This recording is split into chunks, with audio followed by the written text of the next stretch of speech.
businesses are only sold 6,000 shillings compared to the 10,000 shillings in the industrial business. We are aiming to reach up to 1,000 poultry farmers in Zanzibar, who will be from small to medium poultry farmers, agro shops, and organic farms through exhibitions and direct selling. Our business is very stable in Tanzania and East Africa regional markets. Our marketing strategies include social media networks such as Instagram and Facebook. We have done trial strategies by providing 15 samples of our products freely to farmers, and also we have participated in education campaigns and farmers training so that we can educate them on how to use our products. So for our business model, we have packets of 160 grams each of the herbals, which are priced at only 6,000 Tanzania shillings per pack. We're going to get our revenues from farmers, agro shops, and business partners. So far, we have been able to partner with 12 agro shops, with KISS, vet pharmacies, and we are very much supported by the Department of Livestock Development in Zanzibar. So far, we have piloted with 5 farmers, and we have tested our products with over 300 chickens from April to May. We have sold 50 packets to farmers from July to August, and we are recognized by KISS leadership, and we are supported by the Livestock Department in Zanzibar government. Our competitive advantage. Compared to the industrial medicines, which are expensive and chemical-based, with very much side effects, our herbal remedies are 100% natural, safe, affordable, standardized, and eco-friendly, because we have built on a unique edge of combining local traditional knowledge and science for standardization and efficiency. So far, our business is going to cost approximately 2,300,000 for machinery and production and packaging. And we are expecting to get an annual revenue of over 7 million Tanzania. By doing this business, we are aiming to impact the society at large, because we are aiming to increase the profits and reducing the cost for the farmers. We are cutting down poultry losses, therefore making the food security of the nation stronger. We are minimizing drug residues and antibiotic resistance. Therefore, the public health is very much protected, and our solution is very innovative and eco-friendly because we are using herbs and plants. Thank you for listening to us. This innovation is brought to you by this team.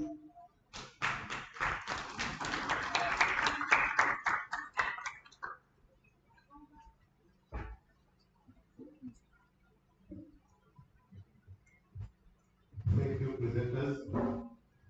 From your presentation, I know the following, as you have sampled Zanzibar as your target. Do you have any idea to go beyond Zanzibar? And if you have any plans to go Zanzibar, did you also consider the different geographical locations between Zanzibar and the mainland? Will that make them perform like Zanzibar? You have the second question is that you have mentioned the market price for your market is 6,000. What is the cost of making that market that you are going to sell 60,000? And another thing, can you share with us your long-term sustainability plan as you are going, as your medicine is based on the natural organic material? Is there any plan to plant more trees so that your business become more sustainable? Thank you so much. Thank you very much for your question. I'm sorry, can you please ask questions on my own, because it's very difficult to ask 3 questions. You can see that better. We can see it. Okay. Okay. So our plans to go beyond Zanzibar. So for now we have only piloted our herbal products from Zanzibar. However, the knowledge that we're using is not very different in Tanzania. Farmers in Zanzibar, farmers in Songea, farmers in Dar es Salaam, they have always been using traditional medicine. They have been giving their chickens garlic to treat infections. So we have just used this traditional knowledge and combined it with science. We have food processors and biotechnology students. So we have used this knowledge to test them and then to develop these herbals. So we believe we can use this model for any region of Tanzania because this is based on the tradition and each and every place in Tanzania they have used this tradition for ages. So it will be very easy for us. And also we presented this innovation to the Department of Livestock Development in Zanzibar, and they were very much interested and they have offered us support to pilot this product for a region in Zambia, for the whole region, which will be monitored under them. So once we have successfully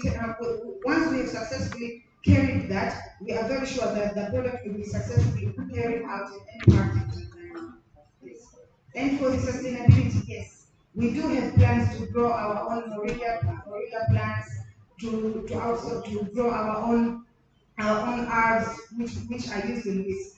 But the good thing about our products is that we are based in Zanzibar. And Zanzibar is all for spices and herbs.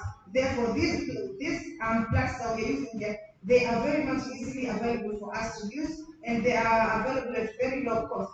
So even if we're not going to grow some of the plants, we can still get them for free and support other farmers in our location.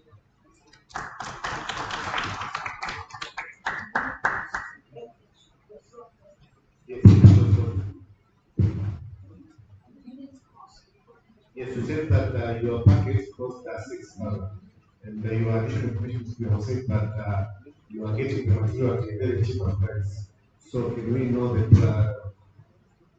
cost of making that one package? The cost of the one package.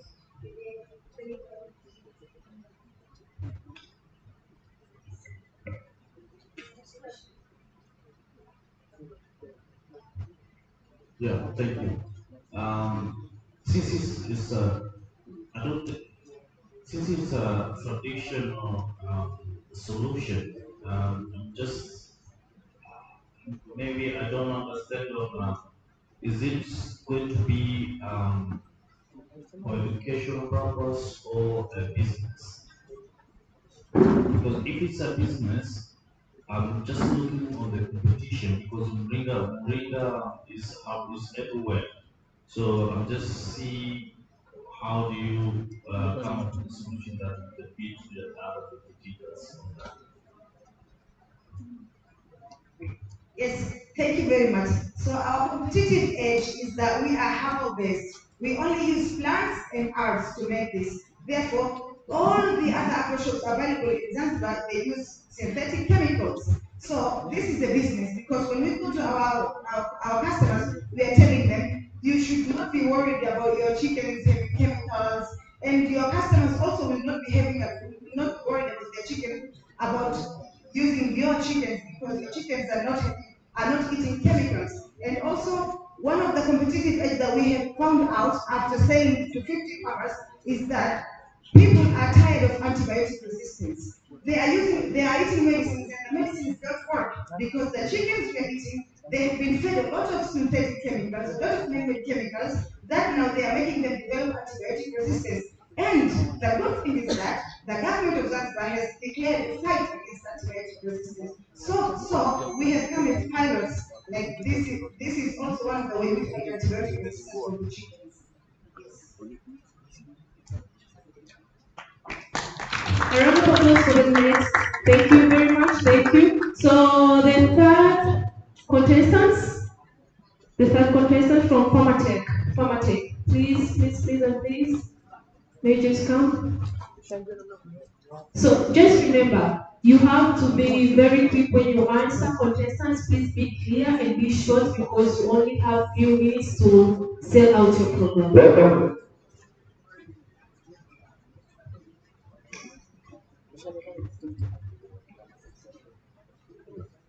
Pharmatech, a word where no medicine goes west, goes matter invented. It was reported by the citizen that in the financial year 2022-2023, about 1.99 billion Tanzanian shillings was lost. And in the financial year 2023-2024, about 3.5 billion Tanzanian shillings was lost. And this is due to the struggles that retail pharmacies face with inventories, thus leading to overstock, expiries, and thus lost sales. And here is where Pharmatech comes in.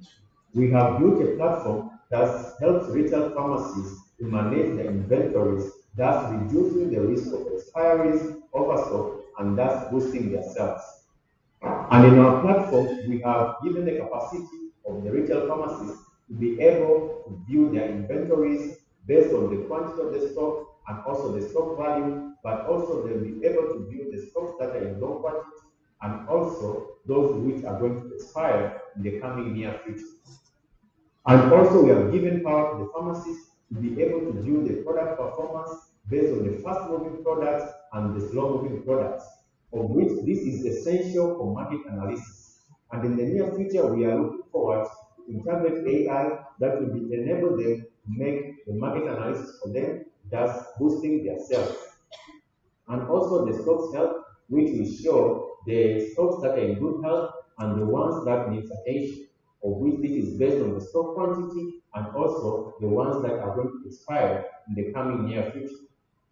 And also we have given capacity to the pharmacists to be able to set their alert thresholds based on the stock quantity and also the expiry alerts due to the expiry date that they want to be notified, whether it's 6 months, 8 months, or annual. And also notifications will be able to be received through emails, SMS alerts, and also they have the capability of generating daily reports. And what sets Pharmatech apart from other competitors is that we are able to provide inventory management through expiry control and stock alerts, but also to ensure medicine availability up to 95%, of which all of these are automated. But also with just a simple click, you are able to manage all your inventory. And thus we offer stock management, expiry alerts, and user friendliness. And up to currently, we have managed to talk to 25 pharmacies, where 20 pharmacies have agreed on board Pharmatech. But currently, as pilots, we are working with 5 pharmacies that are located in Dar es Salaam. And our 1-year pilot cost is a total of 2,703, which is equivalent to 6.7 million Tanzanian shillings, of which this will be used for platform development, domain and cloud hosting, also for field transport, operationals, which includes communication, legal and compliance, and a contingent of 10% of the operations. And we are planning to generate a revenue based on these 5 pilots that we're working with right now, what we monetize, generate a total revenue of 600,000 Tanzanian shillings. And we are looking forward to work with 150 pharmacies, of which this will enable us to generate a revenue of 18 million annually, of which we are going to charge 10,000 Tanzanian shillings per month as monthly subscription for the pharmacies based on the service that we're going to provide for them. And we are looking forward to work with 2 NGOs, thus enabling them to extend essential medicines to the communities that needs most, thus cutting off the expiries that will be going to from the pharmacies. And also we are going to work with 10 pharmacies that are ready to work with Pharmatech, thus enabling them to cut the expiry losses by 10% and also boosting their stock management by 95%. And here is the team of dedicated members from diverse backgrounds that are ready to work with Pharmatech, take it to the market so that no any other medicine can go to waste. Thank you.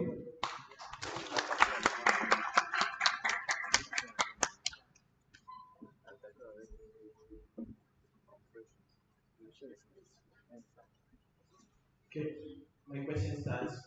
Have you checked other applications or other systems are used in the community? Because I believe that through this innovation area, it is very important. So, what are your security? Okay, thank you for the good question. Of course, there are other inventory management systems that are present in the community, but what makes us unique is that we offer that traceability and also the expiry alert system. And most of the retail pharmacies in Tanzania, they don't use the inventory management systems that are unique for pharmacies. and some of them which are used for at government levels are very expensive for the farmers, for the retail pharmacies. Okay.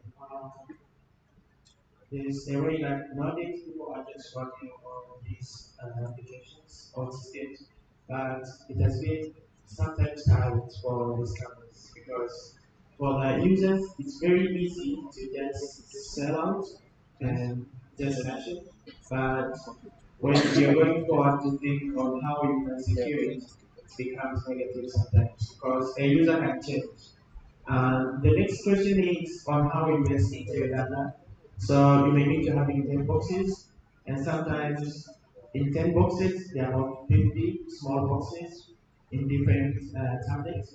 So sometimes the boxes have the different QR codes. So how do you manage that?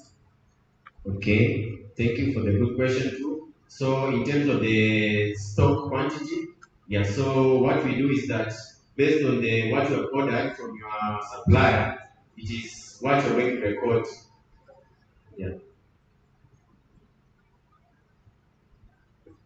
Yeah. I don't know, but I think maybe you have not done a good research on the existing platform as the material that say because this is already in the market. It's just an inventory software. It's either being used for electrical stuff or government stuff or the farmers. Because I don't see the difference in the market. Because each software has the same features like the the expiring dates pop up, the buffer stock pop up, and everything. So I'm trying to see the difference because I don't see the difference. So just give us the difference of the existing software in the market. Okay, thank you for the good question. So what makes us different is that we offer that traceability tracking of which the current existing systems, of which we said the point of sale that are currently used, they don't offer that traceability tracking, especially in medicines, because this is a highly regulated sector. So you cannot just take from anywhere. They have to be specific, and they have to come from the specific people. So there are some of the people that maybe they create medicines outside. So those are the counterfeit drugs of which we want to remove them from the system. Out of focus. The system itself will say this is a counterfeit. Okay, so we offer the tax traceability that they are registered suppliers. So it is from those suppliers where the retail pharmacies can take the medications from them.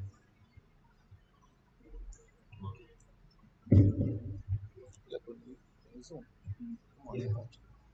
When you introduce your product, you make sure that the losses that will be as a country because of these countries. And it has not been clear to me when you train remotely in different places, how does that lead to less loss? It's not clear. Can you come up again? When you talk of losses that will incur, it's because they are medicines everywhere. But your inventory system does not tell me the way you have explained. It does not tell me how does that now help that we have so much loss. Because medicines are actually imported in bulk and then distributed to different places. It's not clear.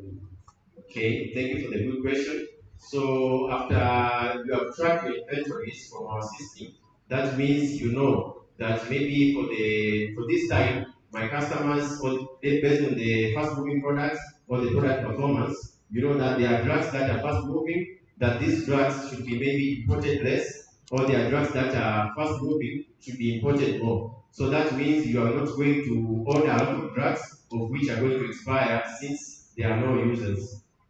So we provide that kind of data to avoid such losses. Yes, so the competitive advantage information that the current apps, especially the ones that are raised by the government, they are too expensive to really the comparison for us to understand which one is how much is that expensive and how much community from viewers. Okay, thank you for the good question. So from the market research that we did, most of these government information systems that are used, for example, the INS, yeah. So to use that, maybe for those pharmacies that are well established, of which you said is the community, right? Okay, so it is about 200,000 Tanzania shillings, but for these retail pharmacies, we have decided to just keep it as low as 10,000, so which will be useful for them. Thank you very much. Thank you very much for the brief. So we're going to have our next contestants.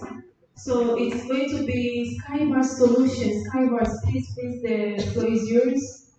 Do it first.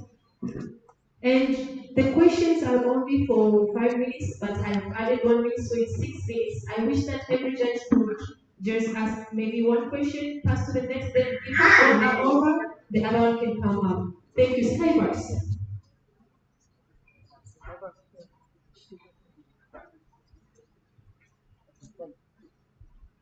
In Explorer. So one day I decided to visit my friend who lived in the interiors of Ondo. I wanted to experience how farm life was, and because she came from a family of peanut farmers, then it was a good opportunity. That night I could not sleep. I was very nervous and anxious as to how the next morning is gonna be. So the next morning we woke up and went to the farms. The peanuts were already harvested. All we had to do was separate the peanuts from the roots. The process was very tiring, boring, tedious, and at the end of the day, some peanuts were left unattended.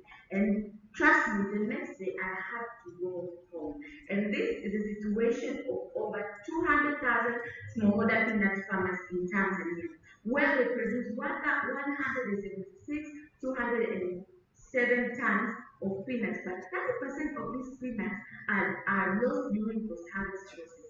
But 10% of children whose parents cannot afford labor costs miss school. That is why we came up with a solution called Chambua Karanga machine. We have made the process very simple by mechanized bundle separation process of peanuts from the plants.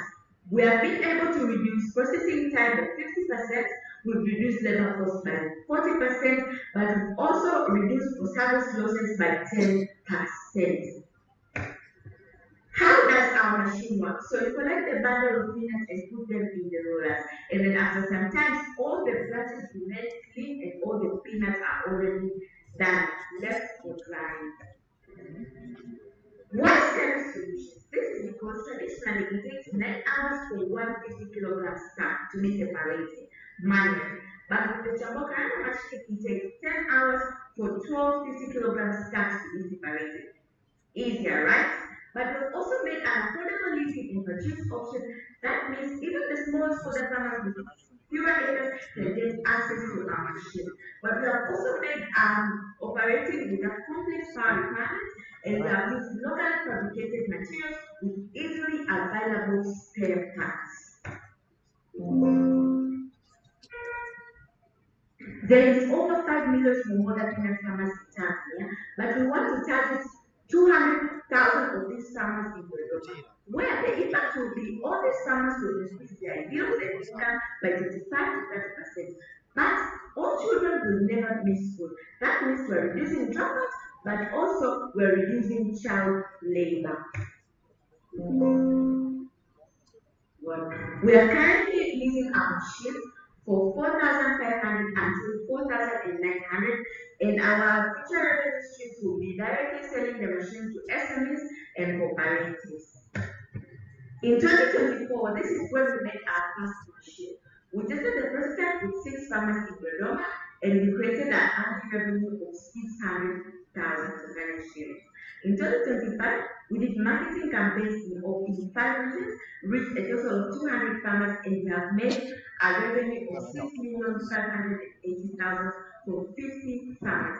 But in 2026, we plan on upgrading to 10 more machines and reach 400 plus farmers annually, and our total revenue will be 65 million.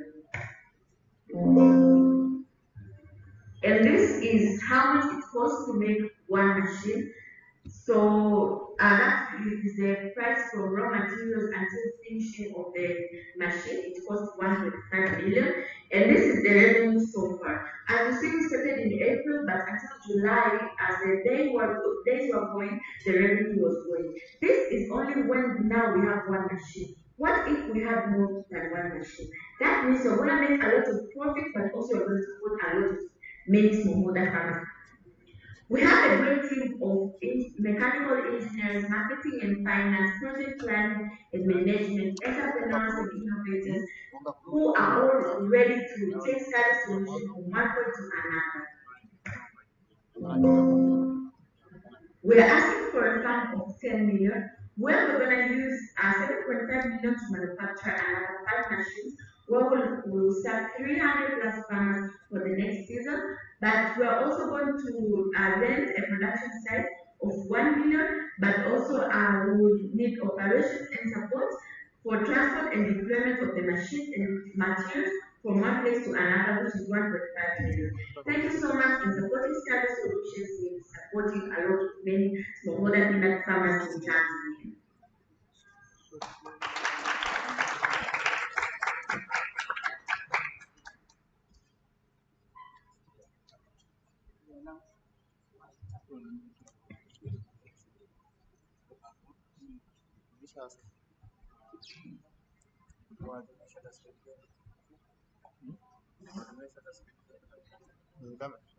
Hapo ndio pia anafanya out. Many questions close on a business. So the thing is, I like the machine. They're very good and they're really problem solving. But the problem is the competition side, whereby nowadays the Chinese they're really are flooding our markets. And for that, how do you consider yourself now? Because now you are leasing. It's a leasing business. So when the time the Chinese comes and they flood the market with the same cost of your leasing price as only. So yes, that's just. Thank you so much. So our actual unique value is that we are currently leasing the machines to farmers. Apart from the exported machines that comes from the Chinese people, most of them they normally come here and they are sold, and they become very expensive that the smallholder farmers cannot afford. That is why we came up with the plan of leasing the machine at a very low cost that every smallholder farmer with less than 10 acres, more than 10 acres, or even 1 acre can get access to our machines.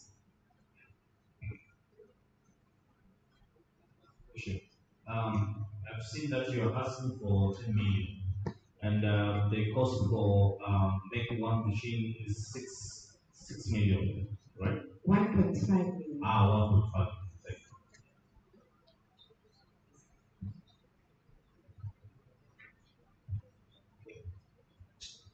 I was very much really happy to hear about your business. I'm just wondering, on the management side, especially to go beyond your area where you work, how does this work? In order to make sure that you're actually doing the So what we have done so far, we have measured the capacity of how a machine works. So every single day, our machine can separate 12 sacks of 50 kilograms of peanuts. So if we come to scale up in many areas, we'll need agents who will be with the machines there every single day. Thank you. Okay.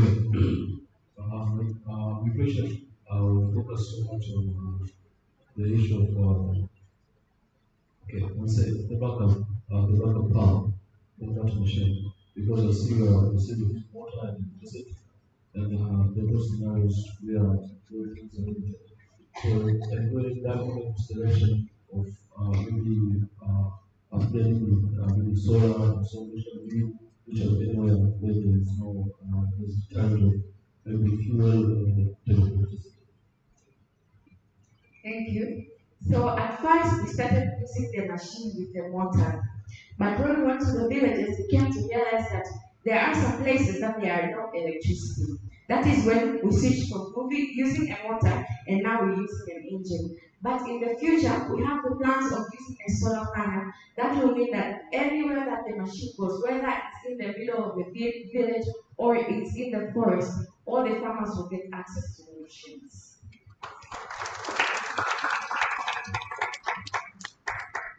So what is a scale-up plan to a point whereby there are places like, for instance, now you are concentrating on the central region, like in Dodoma and Singida, but you have people like in Moshi, whereby they want your machine, but they want to buy. Is that possible?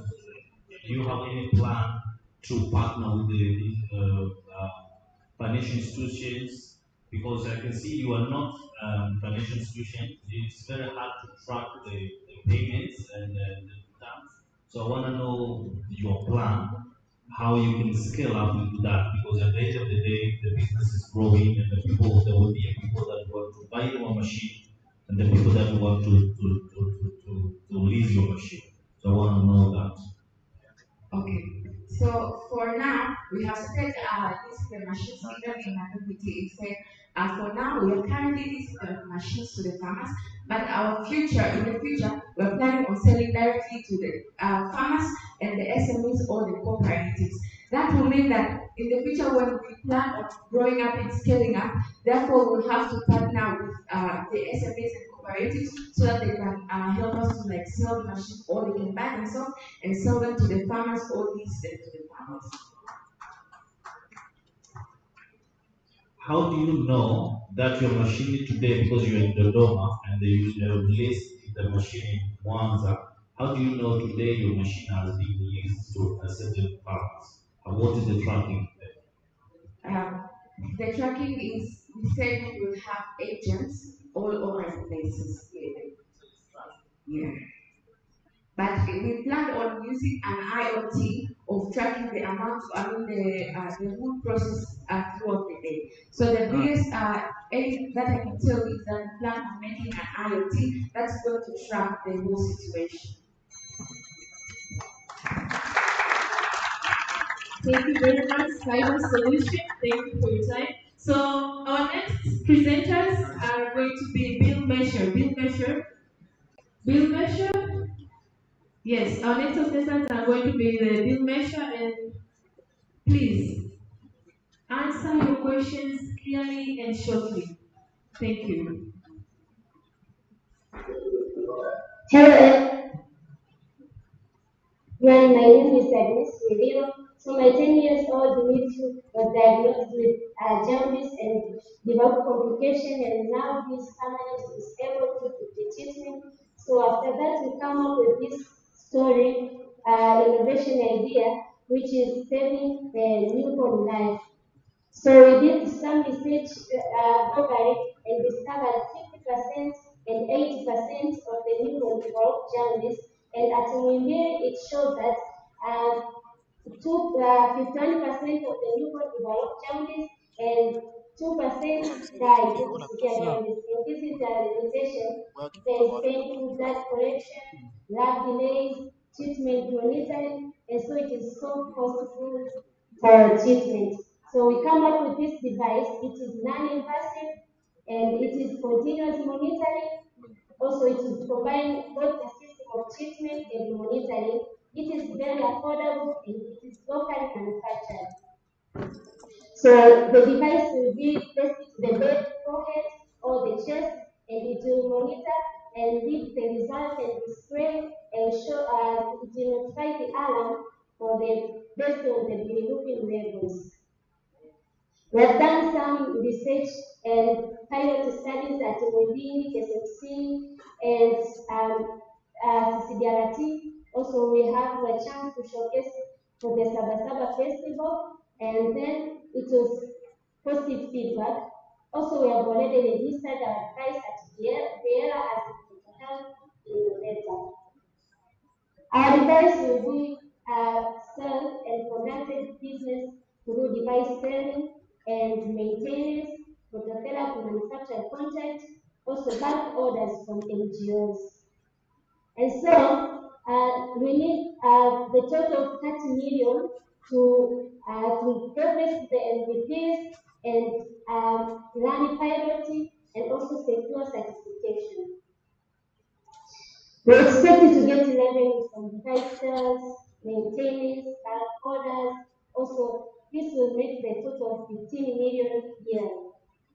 And so we expand the sale of the device from 5 hospitals a year, but later on to 2 to 3 or 4 years, we'll expand it even in East Africa.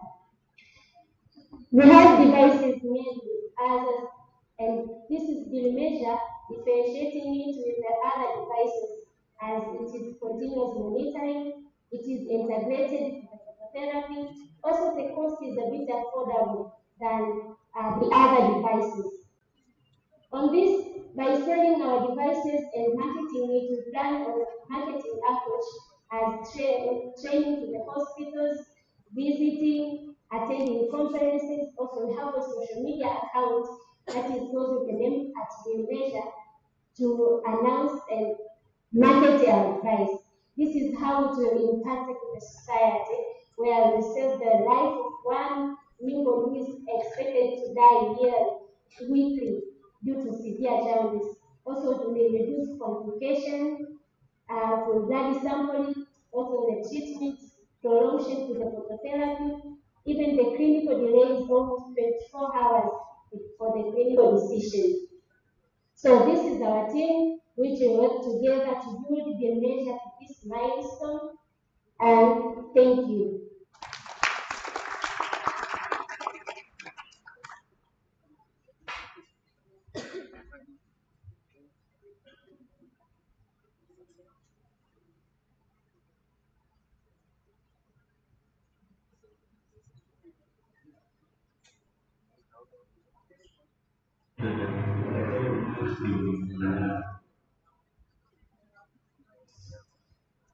I'm just wondering, how will you protect your innovation? Because this is something that we can easily copy and self-research.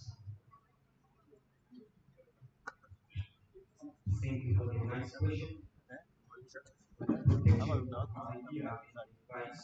We have started the production of books in Yale, and we have laptop ambayo there si are ya free and the advice of Canada. ingekuwa wangetaka tu tuende na kana wakubaliana ilikuwa ni siku na kwamba tunataka That answers another very important issue that is related to the data. I'm not sure when that will be in English. My question goes to the person that you are using to make that advice.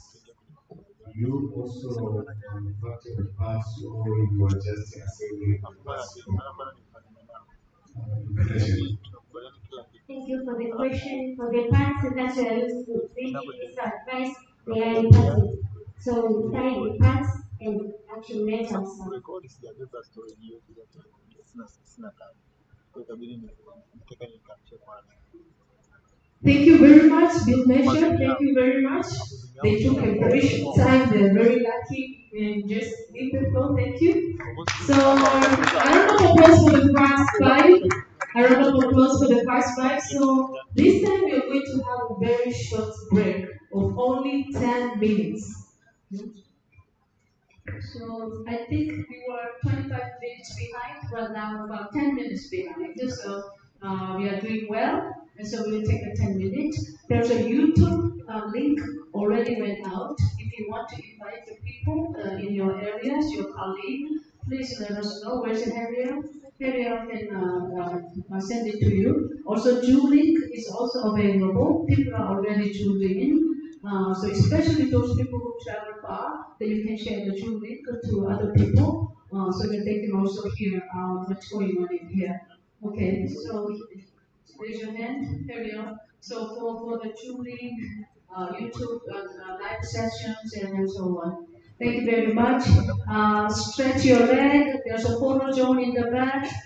So you can take some pictures and network with other people, exchange your name and numbers. This is your chance. Thank you. Thank you very much. So it's time to network as usual. Talk to someone you don't know. Talk to people. Don't just be seated. Our time starts now. 10 minutes. 10 good minutes. Have a great break.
So I'm writing an essay on cats. Cats and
which is pregnant and youthful life. So we did some research globally and discovered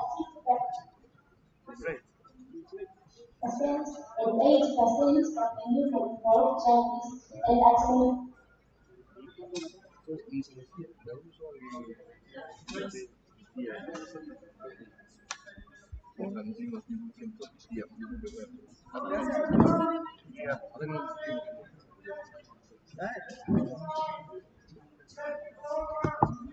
Yes, our 10 minutes are now finished. The people outside, please may you just be in the hall because the 10 minutes of the break are done. And I hope you have enjoyed your break to the max because I can see people networking and talking. But thank you for networking, but it's time to be in the hall. Please, everyone, get seated.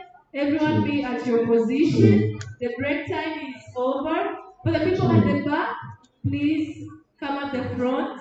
The people at the back, please come at the front.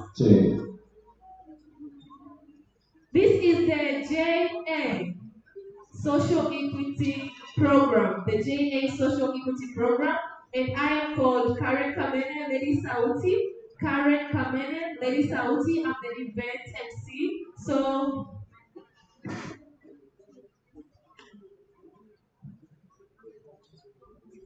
So please, for the people who are outside, humbly and calmly and politely be at your seat. Please and please and please, for the people who are outside the hall, it's time for coming back in the hall and going on with our program because we are having other presenters to just pitch out their ideas and their programs. Thank you very much for networking. It was a great time having you and talking at the break, but the time for networking is over. The people outside, I hope you can hear this voice. Please calmly and politely be at your seat.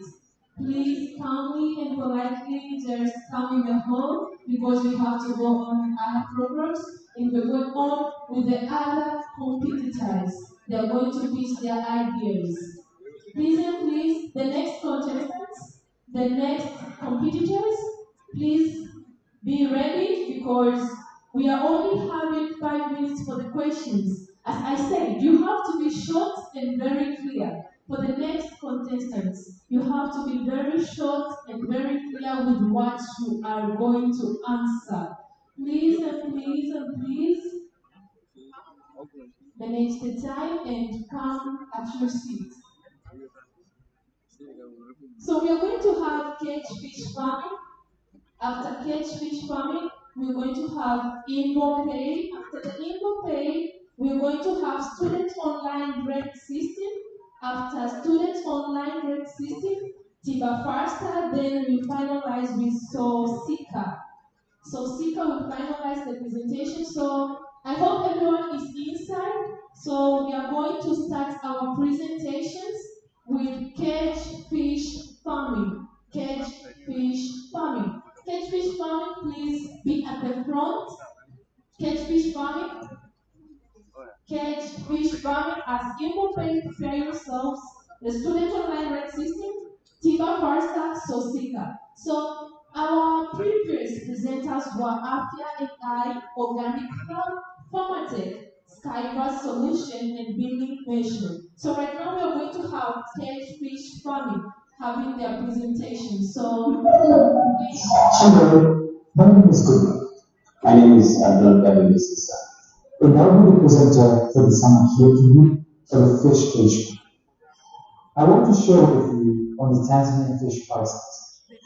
Tanzania is facing severe fish shortage with demand at 800,000 metric tons and supply of 599,000 metric tons, creating a gap of 200,800 metric tons, resulting to rising prices.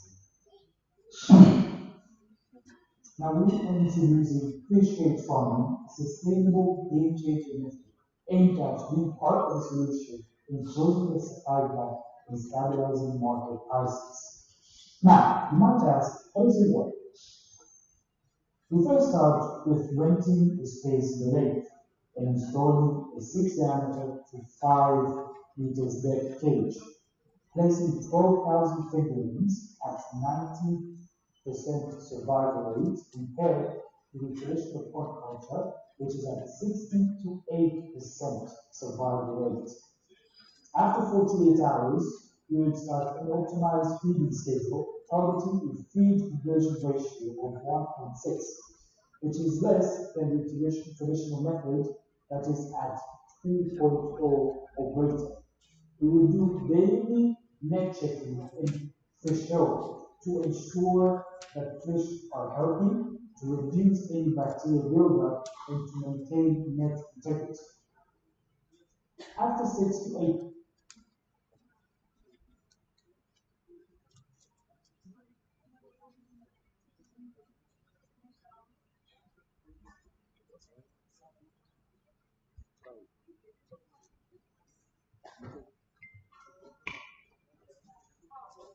So we can just pause and wait for them.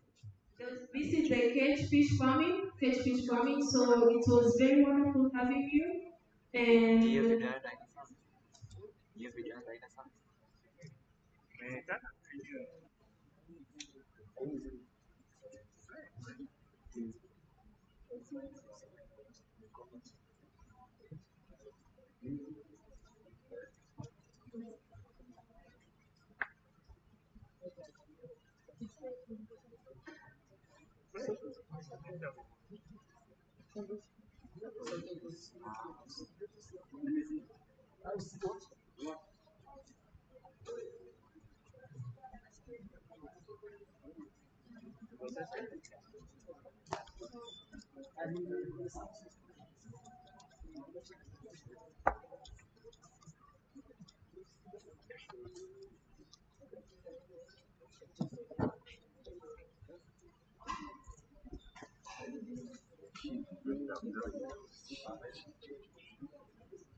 with renting the space in the lake and installing a 6-diameter, 5 meters depth cage, placing 12,000 figurines at 90% survival rate compared to the traditional pond culture, which is at 16 to 8% survival rate.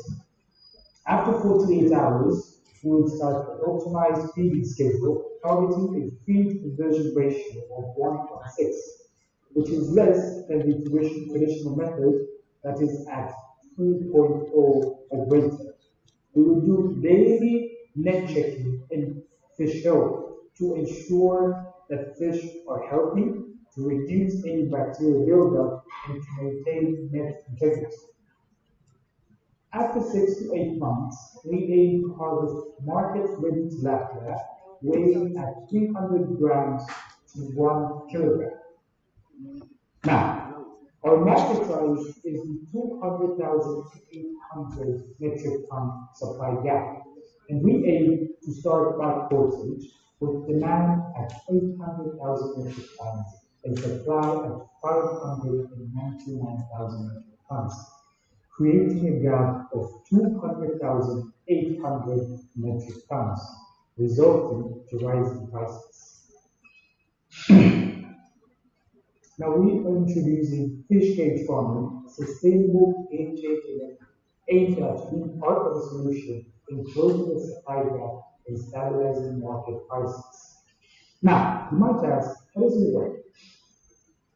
We first start with renting a space in the lake and installing a 6-diameter to 5 meters depth cage, placing 12,000 figurines at 90% survival rate compared to the traditional pond culture, which is at 60 to 8% survival rate.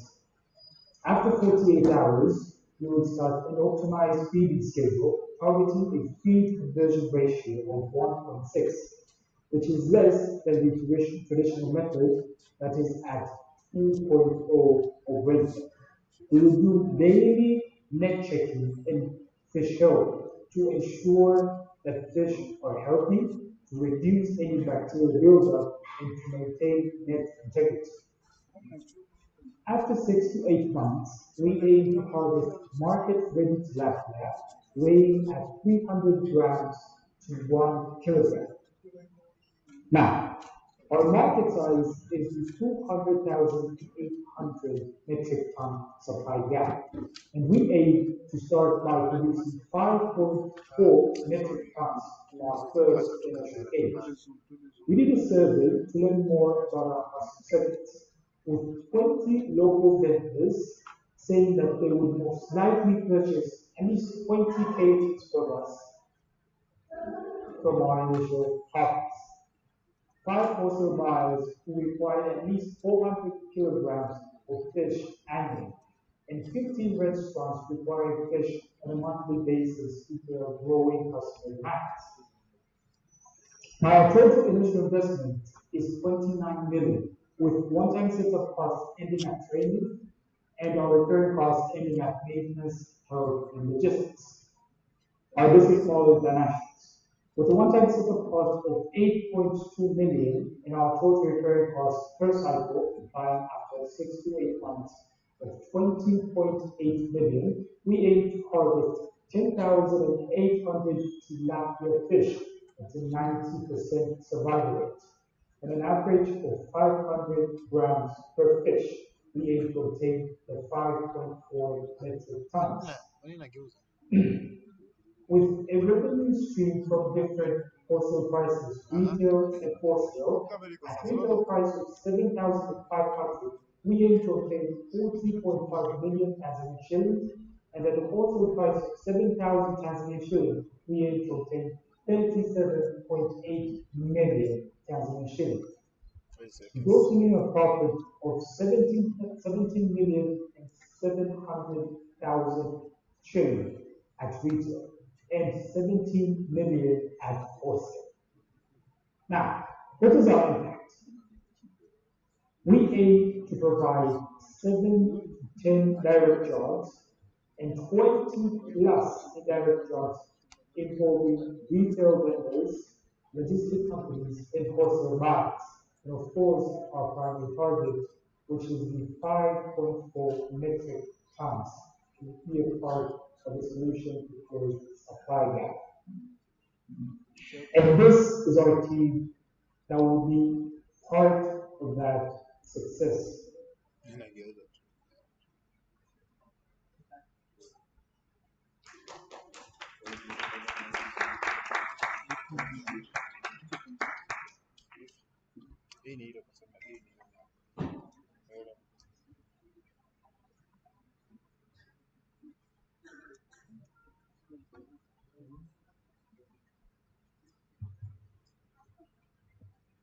Yeah. I've just wondered, how many of the cages do you need to produce the amount of fish that you mentioned in the current month? Just one.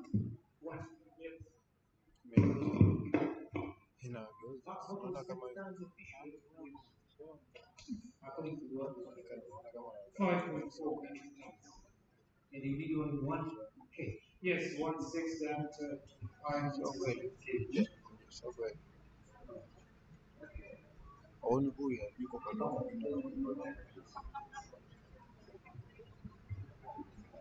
My question is, I was in Mwanza, I saw the production using mass cages. How do you differentiate your product from the current one which are being used in Mwanza and the other areas like Zanzibar? I think it would be experience, training, and of course, feeding schedule. With most cages farmers not having a precise feeding schedule, leading to different outputs of fish. The second thing is our experience. We volunteered for 4 months in one of the countries of Africa. We volunteered for cages.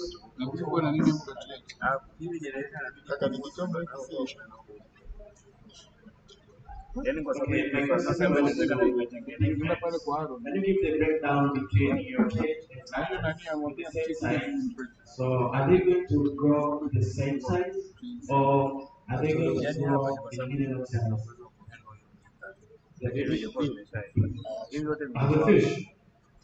So we expect from our feeding schedule and our feeding distribution, we expect to obtain fish with weight at least 300.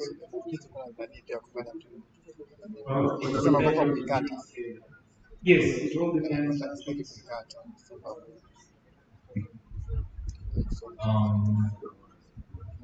On the feeding schedule, I think the cages are the same. The water is the same, the fish is the same, the tilapia and so on. So the different there is a feeding schedule. So where is the technology? I want to see like we will come like we have a software that we just deploy on the nets and the cages, and then it give us the indication of the water temperature, the fooding, and so on. So what, because it's just people being mentored to say you have to feed the fish from 8 to this and this, or what is the difference? So the biggest problem in cage fish farming is that many farmers either underestimate some of the costs or some of them just take things for peak. But us, regarding to the question that I asked you to check the water and not do all that, that is done by the Tanzania Fisheries Research Institution and it's usually done every 3 months. So they check the water quality, oxygen, and all that to make sure that everything's up. But regardless of our difference, is experience in that we have established a strategic relationship with Aquacom, which is one of the companies. Oh, okay. I think my question also just want to explain to what Andrew said. Here we are so much focusing also on getting the uniqueness on the project you have. Maybe we'll come with it. What's the new thing on what we got here? Now that's why I was trying to maybe to see maybe the cages being positioned them yourself. Okay, they're also there in the lens we have seen. So for your case, we are looking at that the uniqueness of if there's a certain if it's very different from what the innovation is brought on your technique. That's what we're looking. So that will be easier for us to do the job. So our innovation is maintaining fish, the quality of fish. Okay. Yeah. How do you maintain it? We maintain by the optimized feeding schedule and doing daily net checking, which is a bit of a weakness on some cage farms. Some but not all. Yes? Some but not all. Yeah. Okay. Lomani, have you, what much energy you are and what is the optimum size that they can? Because I encounter people in different professors, they like small fish, big fish. So making it big, meaning in some direct your mark.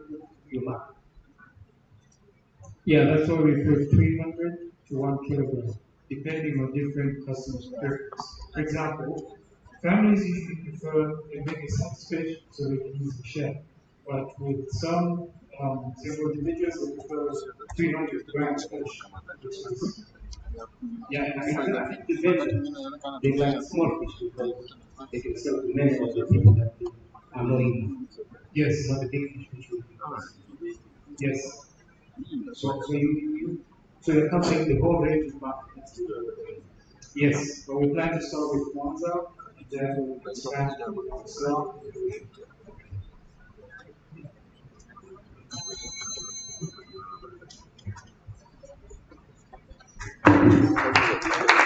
Thank you very much. Thank you very much.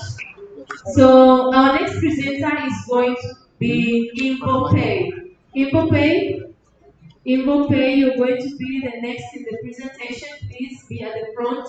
So take your time to listen the question. Be short and clear when you're answering, and please maintain the time. Thank you. My name is Walter Andrew. I'm the co-founder of Evo. But before explaining what Evo is, I want to bring to your attention a real life story that inspired us to build Evo. I still remember this day when we were evicted from our small office. The rent was overdue. The landlord was so furious. We were packing up our laptop with heavy hearts. The most painful part of this situation is that on the desk where we are working every day sat a bunch of unpaid invoices, which most of them were expected to be paid in the next 30 days. But if we have been paid on that day, could have covered our plan for the next 4 years. So this frustrating situation inspired to build a solution to make sure that no other treatment point will not have faced the same situation. Statistics show that in Tanzania there are over 3 million small and medium businesses. 40% of them, which equal to 1.2 billion small businesses, suffer from waiting for invoice payment, which range between 30 days to 120 days. During this time when those businesses are waiting for their client to pay, some of them have the operation due to the cash flow gap. Some of them said to go to the bank to get loans, but most of them don't apply for bank loans because bank demands strong credit history and collateral which many small and medium business don't have. So the overall of this situation is just those opportunities. On the other side, we have financial investors who are looking to invest in financial market in Tanzania, but that means that there is a lack of short-term and low risk investment options in the financial market in Tanzania. So these two problems for small business and for investors are the solutions that we Infopay solve. So what is Infopay? Infopay is a digital invoice financing marketplace whereby small and medium business sell their unpaid invoice at a slight discount to obtain instant capital, where investors purchase discounted invoice and any profit when they get paid. This is how the platform works.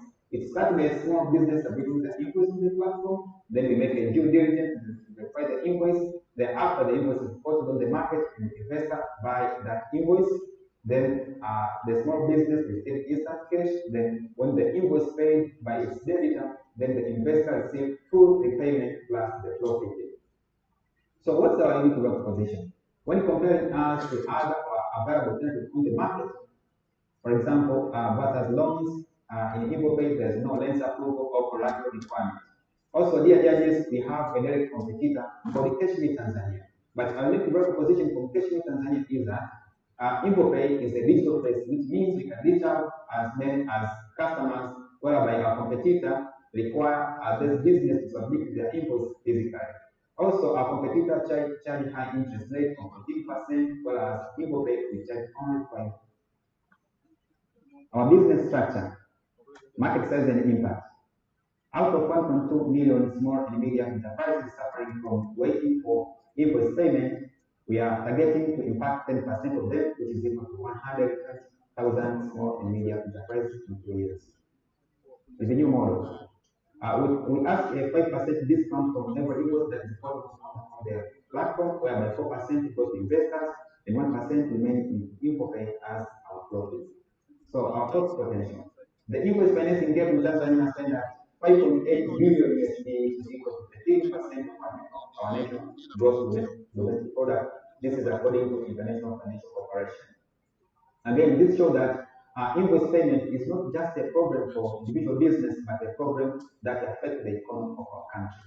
So out of 1.5 billion USD, we target only 10% of it, whereby our profit is just 1%, which translates into 5.8 million USD as the potential revenue in 2 years. We have completed the development of human power product. We have registered a full company for Infopay and obtained a business license. Also, we have formed a strategic partnership with Absa Bank. We have also secured 200 million Tanzanian shillings as a letter of intent from financiers who are ready to buy invoices, which will be possible in Infopay when we start operating October this year.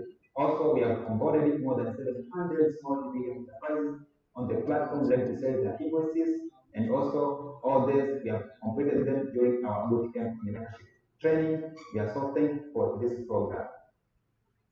Our ask is only 40.7 million Tanzanian shillings, but the immediate amount of money that we need is only 7 million Tanzanian shillings, so as to obtain another business license from Capital, Marketing and Security Authorities.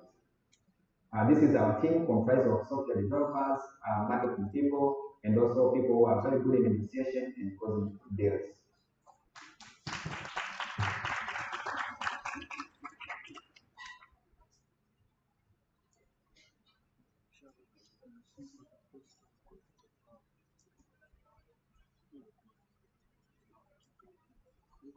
Thank you for the presentation. You have made a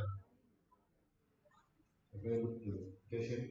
Share with us, you have said that other competitors are offering 14%, and for you, you are going to offer And we know that offering the invoice discounting, you're using someone deposits. How are you going to manage to offer 5% by using what will be the source of your deposits? Okay, thank you so much.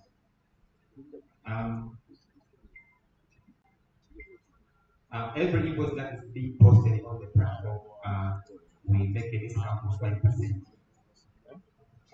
That 5% from that invoice, for example, if maybe the invoice worth 100,000 Tanzanian shillings, then the SME who posts that invoice on the platform is not going to receive the full 100,000, that amount of money. So there's a discount of 5%. So he takes 95% of his money. Then the investor who put his or her money in purchasing that invoice, then that 5% is the profit whereby the investor who invested in purchasing that particular invoice got 4% and 1% remaining in the platform as our profit. So basically, is the marketplace whereby SME with invoice posted, then the investor buy those invoices. But that SME who posts that invoice, he don't get the full 100%. It's only 95%. Then that 5% which remain is what we divide. We take 1% of our profit and 4% to that particular financial investor who has gave out his or her money to buy that particular invoice.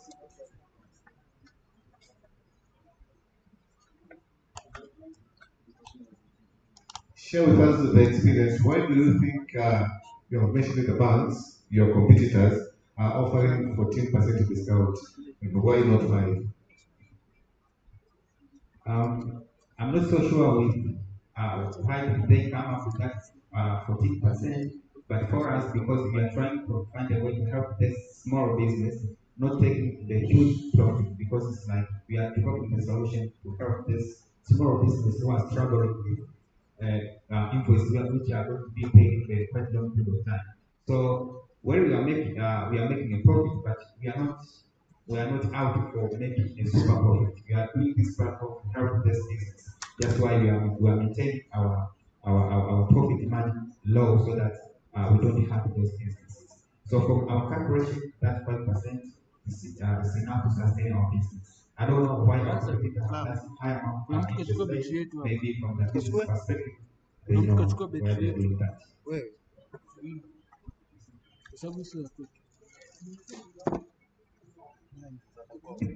Okay, my question goes to the operating systems. I know for the banks they have what they do with like due diligence and other things. So do you think some extra costs obtained to do such things due to the government, or you didn't take any certification to the government and know if there's an extra cost that while running the system like that? Okay, on the part of the due diligence, we have a partnership with Alphabet. So, but for the part of the due diligence, we do them by ourselves. We do by ourselves the due diligence, and also it's covered from that profit that will be making from the invoice which is get posted on the platform. So there's no a lot of charges because we just need it ourselves. If I have understanding what your question. Yeah, is it for now the 5%? Because the shopping here is at the 5%. The business idea is well, it's good, but the problem is where the money is after. Because whoever that invests has to see the money. Because with the 5%, I think because now you have a very little operation costs, and you are comparing what, because I see if you're doing the competitors, they do 14% means that they have done their due diligence, they can pay for the stuff because now you have, I can see like for you. I don't see if this will be sustainable with the 5%. Maybe if there's anything like you have something tangible that will say, hey, with this, I think we are getting grant, we are getting, this will be more of a, getting grants or, donor funding and so on. Okay, thank you so much. We are starting with 5%, but depending on the market, it is flexible. If the operating cost go high, then we can increase that profit margin. So it's not constant. We are flexible depending on the market response of our business. So it's not a must. That should be 5%.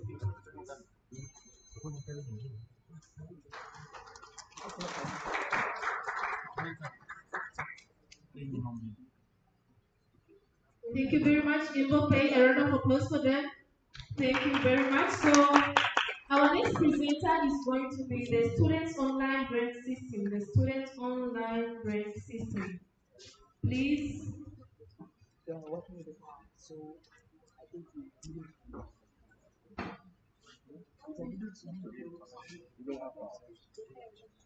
Okay.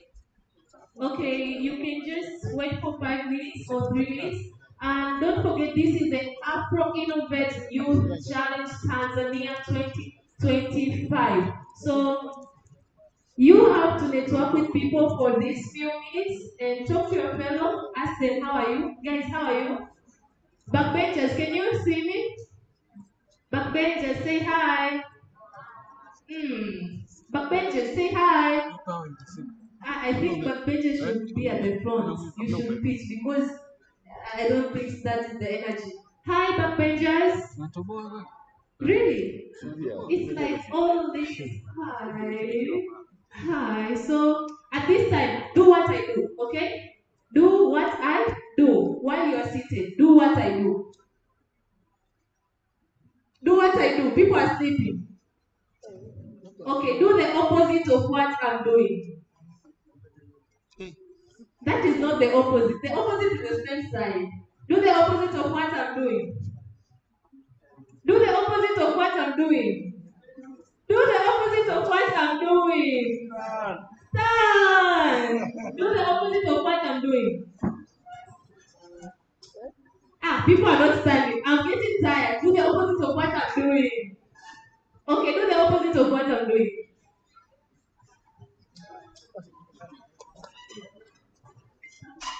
Do the opposite of what I'm doing. The opposite of what I'm doing. The opposite of what I'm doing. The opposite of what I'm doing. Turn to your neighbor. Tell your neighbor, how are you? I can't hear you. Are you even asking them? Turn to your neighbor. Ask them, how are you? Ask them, what is the one word starting with the A for the day? One word starting with the A for the day. After AI. Wow, what one are you brand? People are branding themselves. What is the one word starting with the A for the day?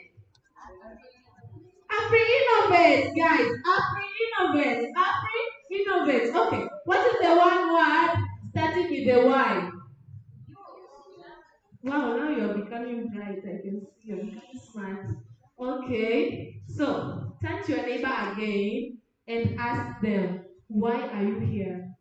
Why are you here? What did they say? 1 minute. Why are you here? I'm going to anyone and ask for the answer. Why are you here? I'm going to any seat and ask for the response. Why are you here? What has your neighbor told you? Why are you here? Are you here to be relaxed? Hi. Hi. Oh, okay. That is how we're doing it. Why are you here? Why are you here? What has your neighbor told you? Why are you here? Why are you here? Someone is running away from me. Hey, why are you here? What does she say? She said she's here for the money. People are here for the money. Now, this is becoming tough. What has your neighbor said? What has your neighbor said? What has your neighbor said, sir? She wants to be more innovative. Okay, what is the meaning of innovation? I believe everyone in here is very smart, right? If you're not smart, say yeah. If you're not smart, just say yeah.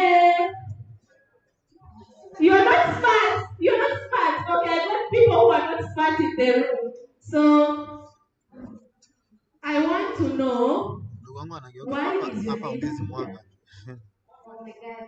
Unfortunately, he told me that because he's here. This room. Someone is just here because that person is only here. Okay. As myself, I don't know. I'm very confused. Why am I here? Okay. So, tell me if you could be given an opportunity to invite one celebrity, any celebrity, not a master musician, any celebrity, a role model of yours, but a celebrity, not just a celebrity tell me my mom. No, no, no. I want one celebrity. If given a chance to invite one celebrity for lunch or dinner today, who would you select?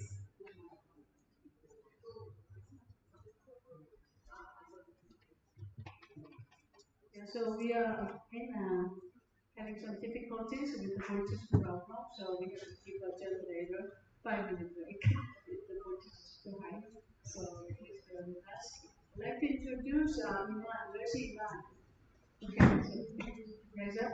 So out of the network, he's the first winner of last year.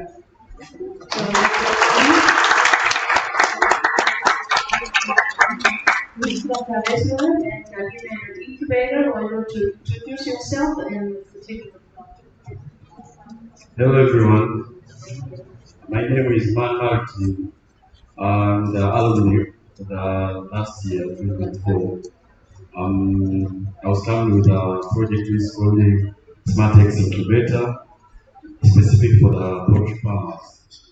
And I thank God up to now I'm selling my product to the different regions in Dar es Salaam, even outside the Dar es Salaam. Our product now is in the market. You are welcome if you are interested in poultry farming. You are most welcome. Thank you.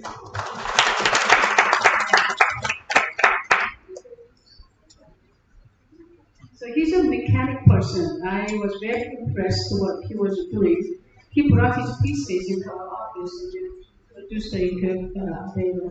And they had a kind of IoT sensors so that they can sense the things about humidity and the temperatures and so on. So when it's outbound, then they can send the alert messages to the farmers. Now he's registered his company in Breda, and he's now made another smart wheelchair for those handicapped people. You have to yourself. Okay, it's finally you register. Okay, where's the Cosmos? He was right here. Cosmos Fidelity program. Okay, do you want to talk? So when did you win something? You are the second. Okay, I'm Gosbet. I'm the one of the many members in our team that was called Career Hamidi, which is a non-profit organization that is already registered. That we are doing various projects based on, we are focusing on career development, specifically in different places in Tanzania, where our solutions mostly are specifically based on AI. That we are using, we are utilizing the power of AI in providing career guidance and mentorship in our solution. In the last competitions of 2024, we win the second prize, where our project was all about HR management system, where that we connect the individuals fresh from the universities to the organizations and companies that do the vision for the job. Where now we have second versions whereby we have already implanted AI that we are doing smart searches. We have already implemented even algorithm that whenever the person enters in our platform. Greetings everyone, we are So yeah, we are doing auto-query search of the jobs in the supermarkets and so many stuff that thank you. Are we on the system? Power staff? or volume, the sound system as well.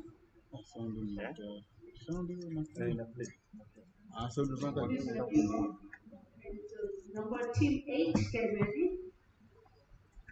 As much as also to the Nanyang University. Okay, team 8. The student online rank system. Team number 8.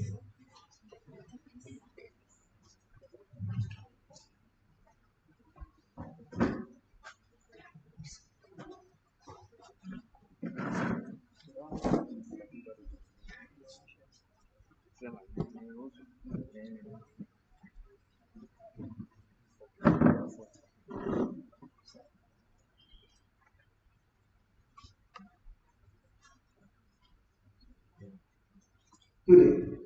Okay, due to the increase of about greetings everyone, we are see as much as also to the Nanyang University student. Okay, due to the increase of about 15% of the university students, so many universities in Tanzania do not provide enough or adequate accommodation facilities. And we saw that about 65% of the students have access to internet. As in our research area in Southern Malta, 9% of the students live in campus, while 91% live out of the campus. And we see that there are more than 250 universities and colleges in Tanzania. So hence we come up with an idea known as hostel practices. We know that in Tanzania there are so many other platforms such as Airbnb and Booking.com. But for us, we only focus mainly on the university students, and also we added AI innovation whereby we try to integrate it with AI, whereby there is an AI robot finder, AI voice assistant, and AI data tool and real-time chat. Imagine that going to a place where we don't know all your everything, but we can use our platform whereby there's a visual visiting a place virtually, and also you can chat with your roommates from different areas in Tanzania. Currently, our market size shows that there is a great demand of hostel in Tanzania, but starting in Saudi, less than 2,000 students live on the campus, while the rest live off the campus, which goes to 12,000 students. And not only in Saudi, but also in Tanzania, more than 3,500 students live off the campus, while 1,500 students live off the campus. In order to attract more customers, we will keep our platform free for one semester, and then after that, we will be gaining a commission of 3% after every successful payment, I mean booking per unit. After successful implementation in St. Augustine, Mwanza, we plan to expand into other colleges and universities in Arusha, then Dar. As shown, our estimated budget is 9 million in order to start up the project. In our first year of launch, we expect to earn 1.4 million Tanzanian shillings. We expect to create 20 jobs or due to our platform, and also currently we have registered 6 hostels around Saudi University in our platform.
Thank you for your presentation. Okay. The idea of student online learning system. I just want to understand what the major difference with the normal apps we have, like we have the one app and so on. With this one, what the unique feature on this system which you have, which can be featured from other systems which are existing? Okay, thank you. The features is that we have tried to integrate it with AI, whereby there is AI price locator, and also you can easily view the room through visual tour, whereby we combine the pictures and also we create a video of that place. And also there is also an roommate connect, whereby we try to connect you with your roommate, because the place where you are going, you are not familiar to, and you have no friends, so we try to make you to get friends. Also, we are doing that. The students online renting system is that we focus only with students.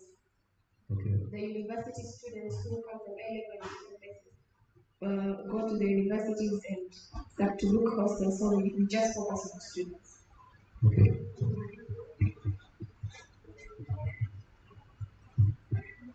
Okay, my problem goes to the booking. I can see there you can try booking, but sometimes people can book and they don't show up. So even in our bus tickets nowadays, you may book, then another person may not allow to book. At the end of the day, if someone hasn't paid within a time, they have to remove it. Or during the ending time. So did you allocate any time that this person will book, or is it randomly booking? However, will get will be the first. And how are you going to secure that a person who is really neat and he has chatted, and at the end of the day, you're going to focus on one person or two, because there may be two people reading it and chatting at the same time to the AI. Then for the owner, they say, okay, all of you come. So for you, how are you going to remove this confusion? Okay, first, after booking, the notification will be sent to the host, and then the host will now verify that you have been allowed to book. And then after booking, you will be able to chat with the host himself or herself and not the AI. And also will be getting a notification message as a reminder. And and then we have said that it will be for like for 4 weeks, whereby if if you not show up, then the next person will be given. Okay. There are some applications in the restaurant which people are used to use. Uh, there are some people that are just taking pictures of other places and say that we are renting. This we call them professionally. And you meet the same place as being paid with another person in our application. So how do you manage to know that this place now is safe or not? Because I saw that there's a place you say that this is safe, but sometimes you may say safe because you need a customer. No, for that we have tried to integrate it with AI safety, because in every university which like this which platform we will be working, there will be an ambassador. And the ambassador will be able to go and see the rooms by him or herself. And also we will be feeding our AI with the data, and also the data and also the data will be taken and be manipulated by the AI, and then the AI will be giving the review score. And also there is a place of giving out a review. So if you go to a place and it is not seen as the way seen in the picture, you can give out a review. So, what are the takeouts after giving that view? The takeouts is that our ambassadors or agents goes and sees the place, and also we give and also we deduct some commission, and we increase some commission to the owner, so as to change the place.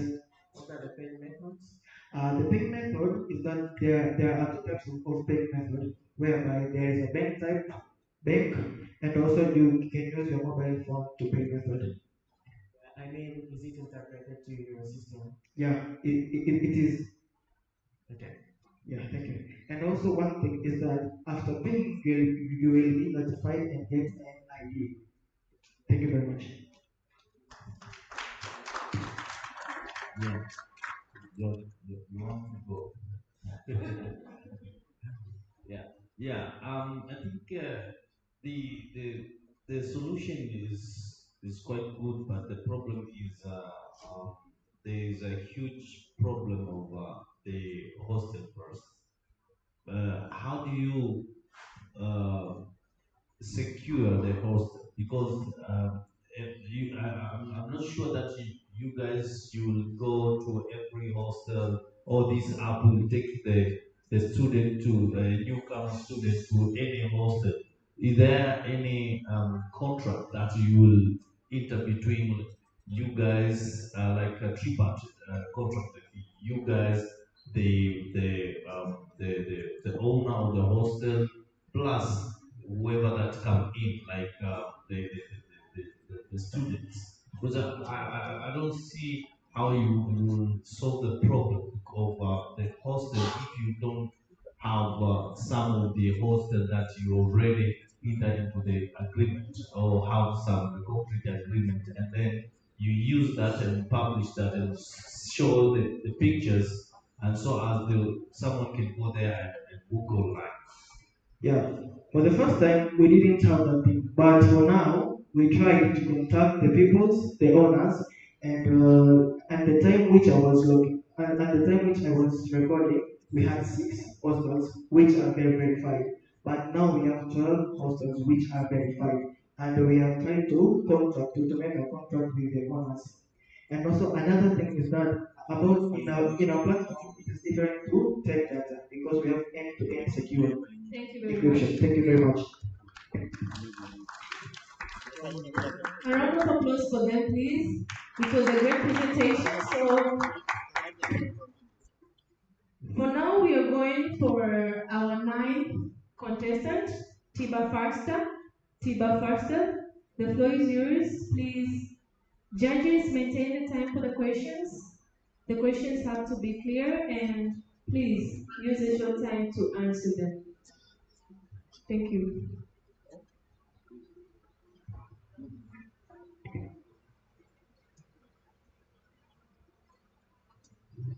Hello everyone. Before I take you to this very short presentation, I would like you to imagine this scenario in 10 seconds. You are at home alone, you're very sick, desperate need for a doctor, and there's no one to take care of you. Probably you don't have even money, you don't have even have money in your pockets. This scenario encompasses more than 296,000 people in Dar es Salaam alone. In a population where there is 8.5 million people, 1.3 up to 2.7 million people in Dar es Salaam alone are living more than 2 kilometers away from the nearby. This includes the cost. Apart from the hospital cost, this includes the cost, charges, and delay meant in that seeking medical care. So here's what Tibafasa is. Tibafasa is an online doctor consultation innovation platform where a patient at home can request for a doctor. Also, a patient at home can request for a nurse, can do online doctor consultation, or request for a nurse at home and do some medical advice.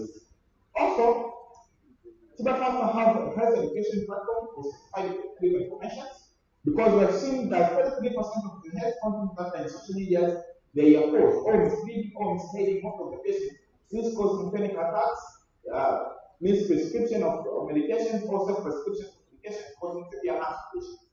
So up to now we have 10 doctors available, and 5 of them are available online always in Portland. We have a team of 5 nurses and 9 medical attendants with experience of more than 10 years.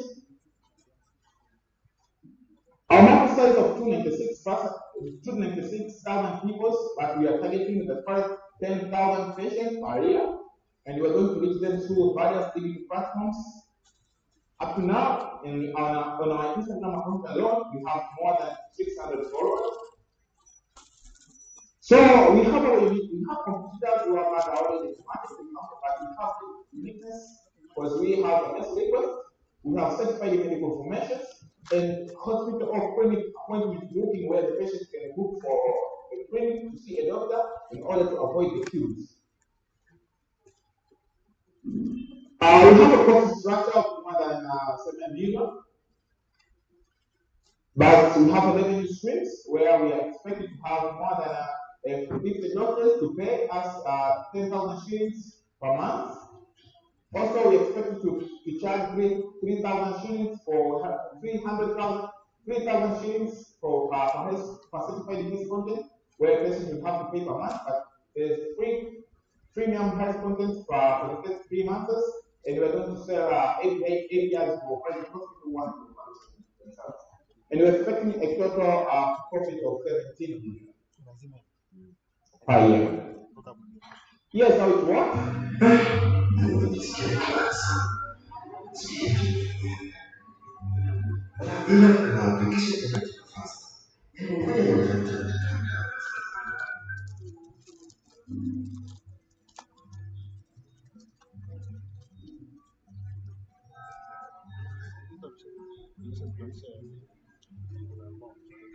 Hello student, naitwa Dr. Joyce. Umenitafuta kwa application ya tiba pasta. Naomba nikusaidie, unajisikiaje leo?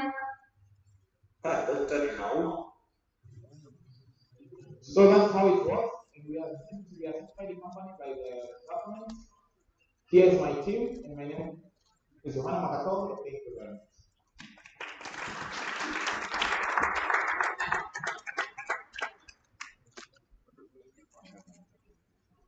I would like to welcome questions.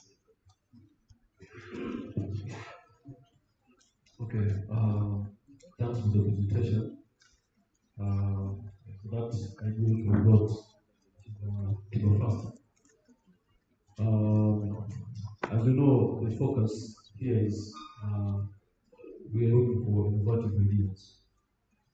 The ideas which bring innovation and even those which are not existing. So I just to see we have the available applications which are in the market, and one of them is called the FHR. You know about FHR? Yes. Yeah. So FHR does exactly what your system is doing there. So the issue of consultation with the doctor, getting health education, and so on and so on. So I just want to understand now what have you come with the new thing. For example, the FHR. What's the new in your application? Okay, thank you very much.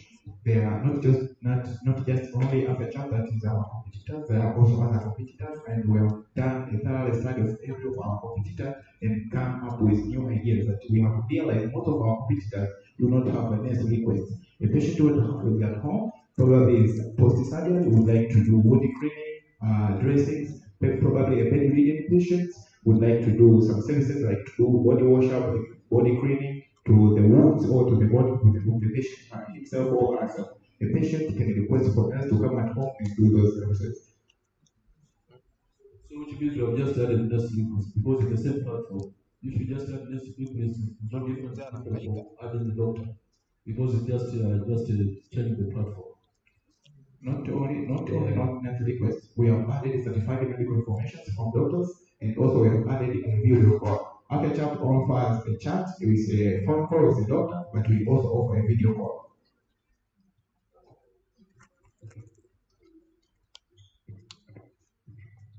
how does that information about doctors really benefit the users, especially if you consider majority of people? You have a known doctor, you are saying he has this and that and that. Everybody can do that on the internet. So how does this help the patient who is treated when they are getting by this doctor? There are a lot of doctors online, even on Instagrams and other social medias, where people calling themselves doctors, but most of them are not certified. We are providing certified doctors who have given a license by Medical Council of Tanganyika, and we have a way to verify that. And we also make sure that the patient is being contacted by a certified doctor.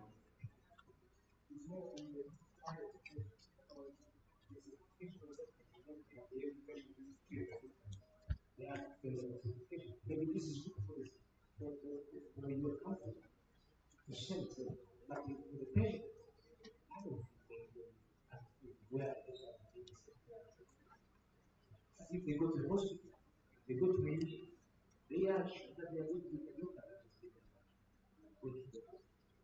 Okay, in our platform, it will show a patient to see the profile of a doctor. Before choosing the doctor, the patient will choose what kind of specialty he or she wants. Either he wants a skin specialty, or a pediatrician, or a gynecologist. The patient first choose the kind of doctor he wants, and then after choosing the specialty he wants, he will see the profile of a doctor. This is a certified doctor by Medical Council of Nigeria since 2021. He is now working at Mobile. He has experience for 5 years in gynecology. The patient will see the whole profile of a doctor. How many patients this doctor has seen through our platform alone. So every detail of the doctor, the patient will see and then choose the doctor he or she wants.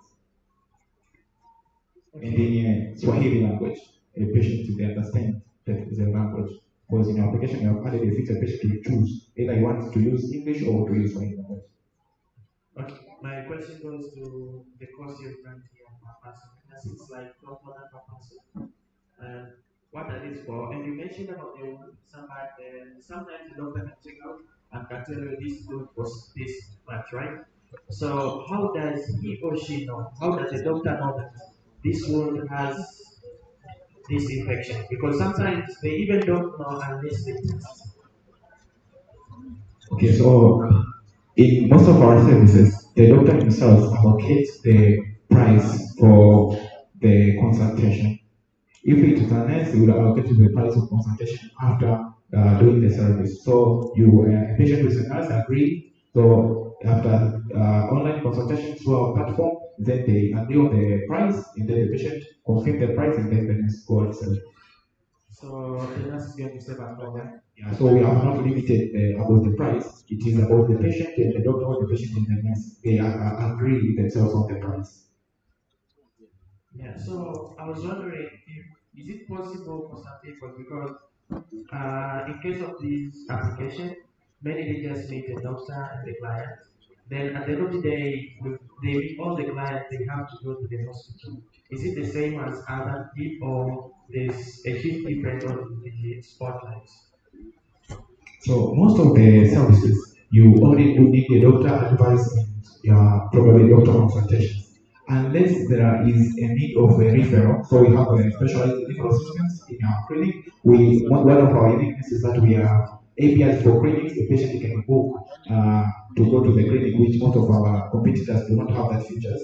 The patient can book to go to a certain clinic or to a certain private hospital to get the service. So if the doctor and the patient have agreed that this service I cannot do it here, I could like to refer to a certain clinic, a patient to book via our platform, book to that clinic, and then go to that clinic and seeing a doctor directly without arranging in the queues or waiting in the doors. So always the patient already booked.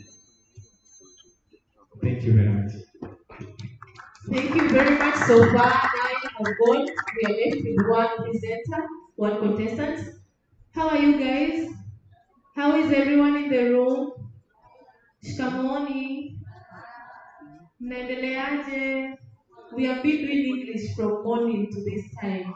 Kidogo, mnaendeleaje? Mbona kama mmenuna? Kule nyuma, nawapenda sana. Okay, we are going to have our last contestant, and that is Sosika. Sosika. And for the meanwhile, before they come, as we are dealing with our issue here, I would like to know how many people have you known today? How many people have you told about your projects? Don't answer me, answer your brain. Don't answer me, don't answer me. I'm already having a lot of brain. So, how many people have you known today? Important people. How many people have you networked with that you know this person will help me move to this place? What have you learned from the moment you stepped in here? Why do you think you are here? That is the most important question. Why are you here? Why are you here? Why did you just leave the blanket and come here? Okay, leaving alone the money, what is the other important issue you have in your life? Because someone just said, I'm here for the money. I'm here for the money. Hello?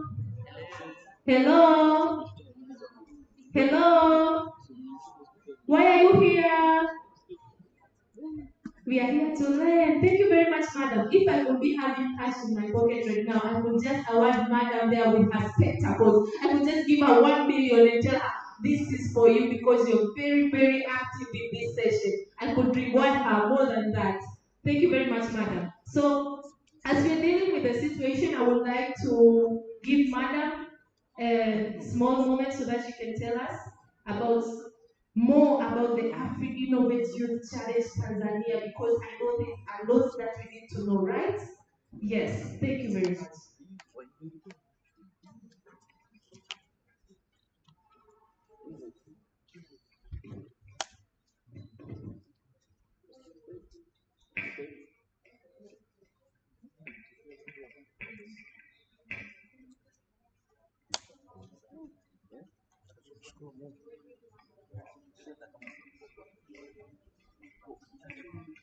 Yeah, so I'd like to use this opportunity. So we are almost catching up and then we fall behind. And so maybe can we do the top 10 award ceremony now? What do you think? Testimonial. Testimonial. Okay, so I'd like to welcome one person. So let's welcome everybody because at least the audio system is working. To hear from our participant what was her experience. A round of applause for her, please. That is not how you welcome guests, please. A round of applause for her. Don't you think she's so beautiful? A round of applause for this interpreter. So, thank you so much. Good afternoon, everyone, once again. Okay, my name is and I can say this program has been a life-changing for me and my entire team. Because at first, when we were doing API, it was more of a social thing to help the community more with the NCD because we rotate in wards and we see patients dying, and that's what actually motivated us to do API. And we were aiming to do more of robotics and everything, but we didn't think of the entrepreneurship part of it. So the day that I filled the form to attend the JA boot camp, I was in Pwamba, and I started calling my friends like, we actually need to do this. We need the entrepreneurship skills, we need the leadership skills. So when we filled the form and attended the boot camp, we got various testimonials from the people from Uganda and all over who are making an impact and changing their families. So this motivated me. And so when we were attending this, I got the leadership skills and most important, the emotional intelligence skills. I can say, Mr. Edwin, that really helped me because by that time I was the leader of the Tanzania Medical Student Association. So it really helps me to tackle various challenges from my fellow youth. And finally, I can say when we were doing mentorship with our mentor, he was very inspiring. And I remember what he said. He said he wants to see API leading in Africa, changing the health system of Africa. And that was very, very inspiring. And finally, when we were told, now go to the market, Madam Young was always saying, talk to your customers, and we used to go to the diabetic clinic, facing the patients, and it was very, very nice for me, I can say. So this project has been a very life-changing project for us, and we really hope to make more improvements with our AI and everything. Thank you so much. Thank you very much, Saul. Thank you very much. So there is one more testimony. Okay, as we are waiting for the system, we will have one more testimonial from Sosika. Please welcome. It's doing great. Thank you. So it's doing great. We'll have the testimonial later. So right now, we'll go for Sosika, the same person with the testimony. Okay, you are not going to come for the presentation.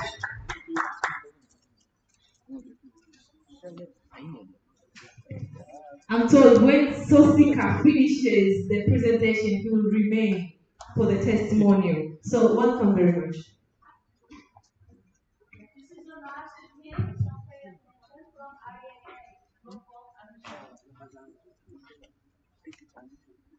Hello everyone, my name is Joseph and I'm here with Paris and Gideon, and we are from Sosika. So let's take a second and imagine this. Let's say you are a student in campus. You just go to the class at 7 a.m. and you're hungry. But you have a lot of assignments and the deadline is tomorrow. So you can go and get your food at a nearby canteen, which will likely be crowded in the evening, and risk sleeping late, but you choose to order via app. Instead of eating in 20 minutes, you're still waiting an hour. The truth is, this is not a one-time story. Campus students lose over 1,000 hours yearly.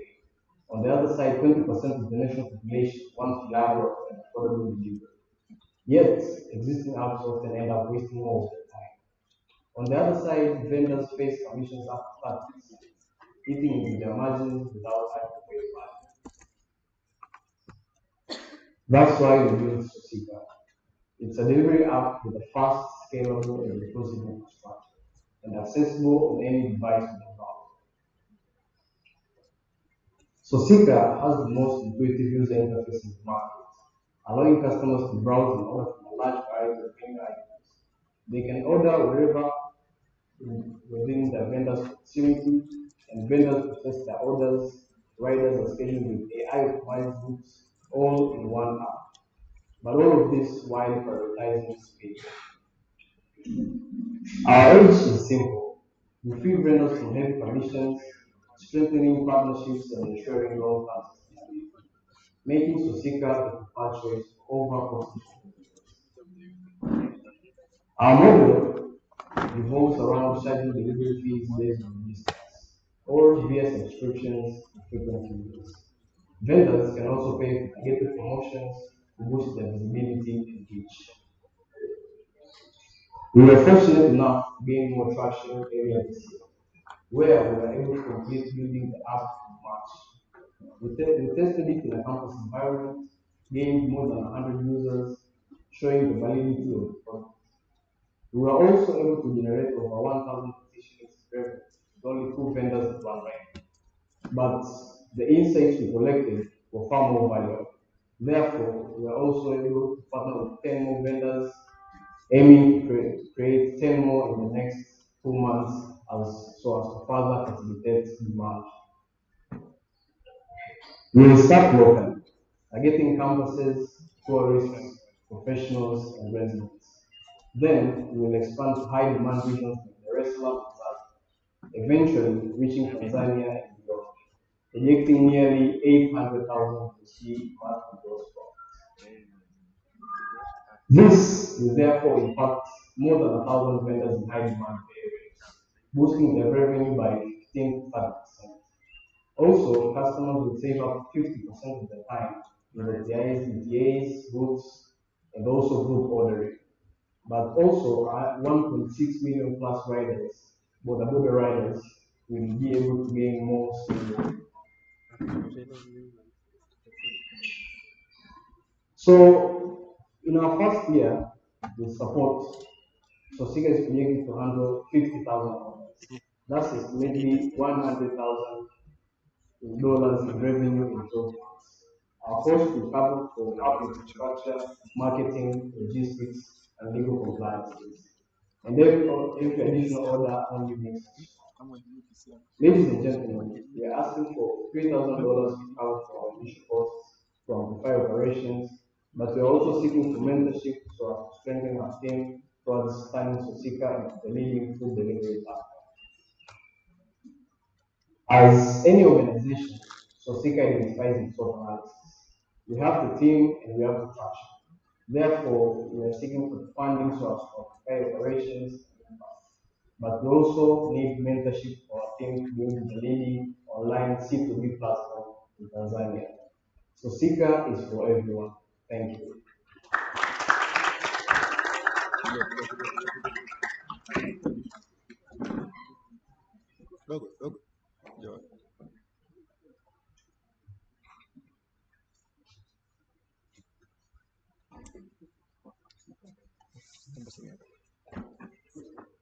Yeah, thank you very much, guys.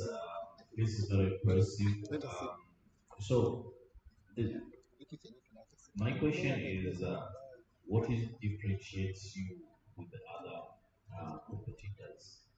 So, what's so important that someone can just copy and from what you are doing right now? And second is, what revenue are you expecting? The profit, not the net profit that we're expecting. Thank you for the question. Well, Sosika, we prioritize time for our customers.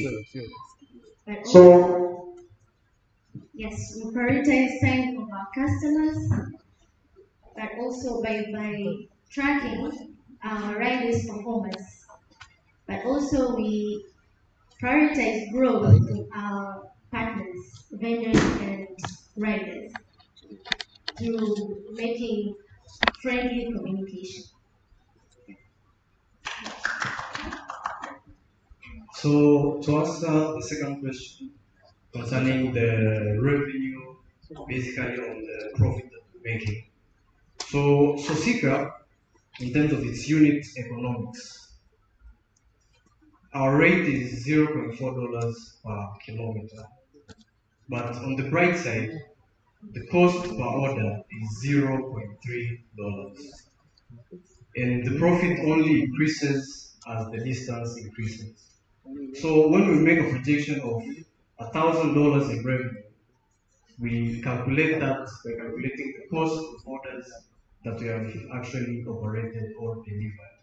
That's when we get our gross profit. So you own the riders, the borders, or what? Or the border will get the commission. So actually, in operating our deliveries, we actually work with an in-house fleet of riders. That's where most of the profit comes in. But also to include high inclusivity in our operations, we also provide deliveries to freelance riders, whereby we commission them at 10% per order.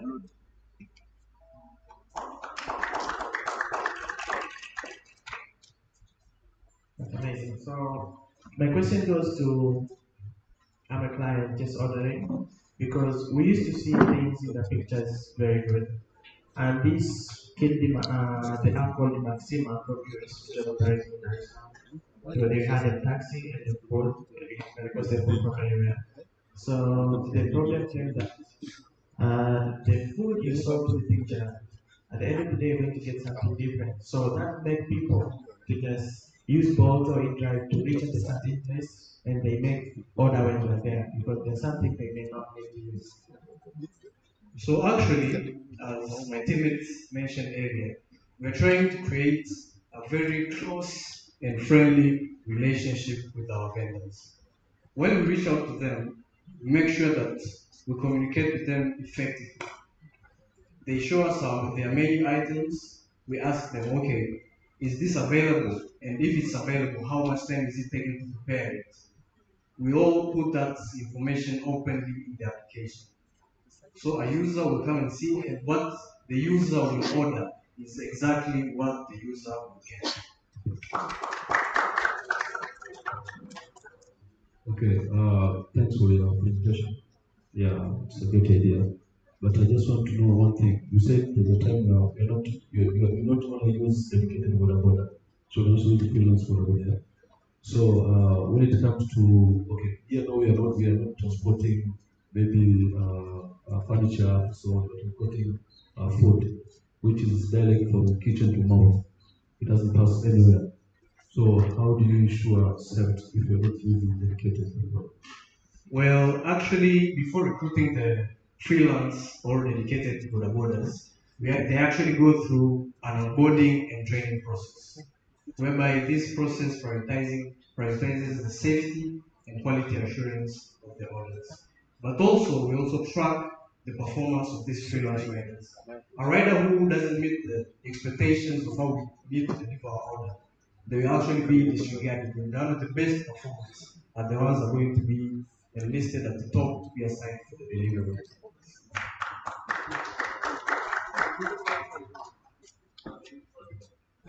Well, when they onboard towards our platform, they are provided with the application. The application provides them with optimized routing, but also it communicates directly to our systems that this border is in a certain location. We're actually utilizing some APIs towards making this possible. I really think that in order for your company to be successful, it's not only about the riders, it will be also about the vendors, the people who are making it way. All this in the line, they need to be able to understand your company and provide according to the wishes of your company. Otherwise, they are the ones who are actually going to put you down. Because somewhere in the chain, somebody can have business behaviors, one of the judges say, and your company is the one that is being judged because you are the one who is eventually delivering to the customer. Yeah, so actually at Susika, we also prioritize an event-driven infrastructure, but also we track the performance of each and every stakeholder in our operations, making sure we deliver the top-notch service expected by every customer using our system.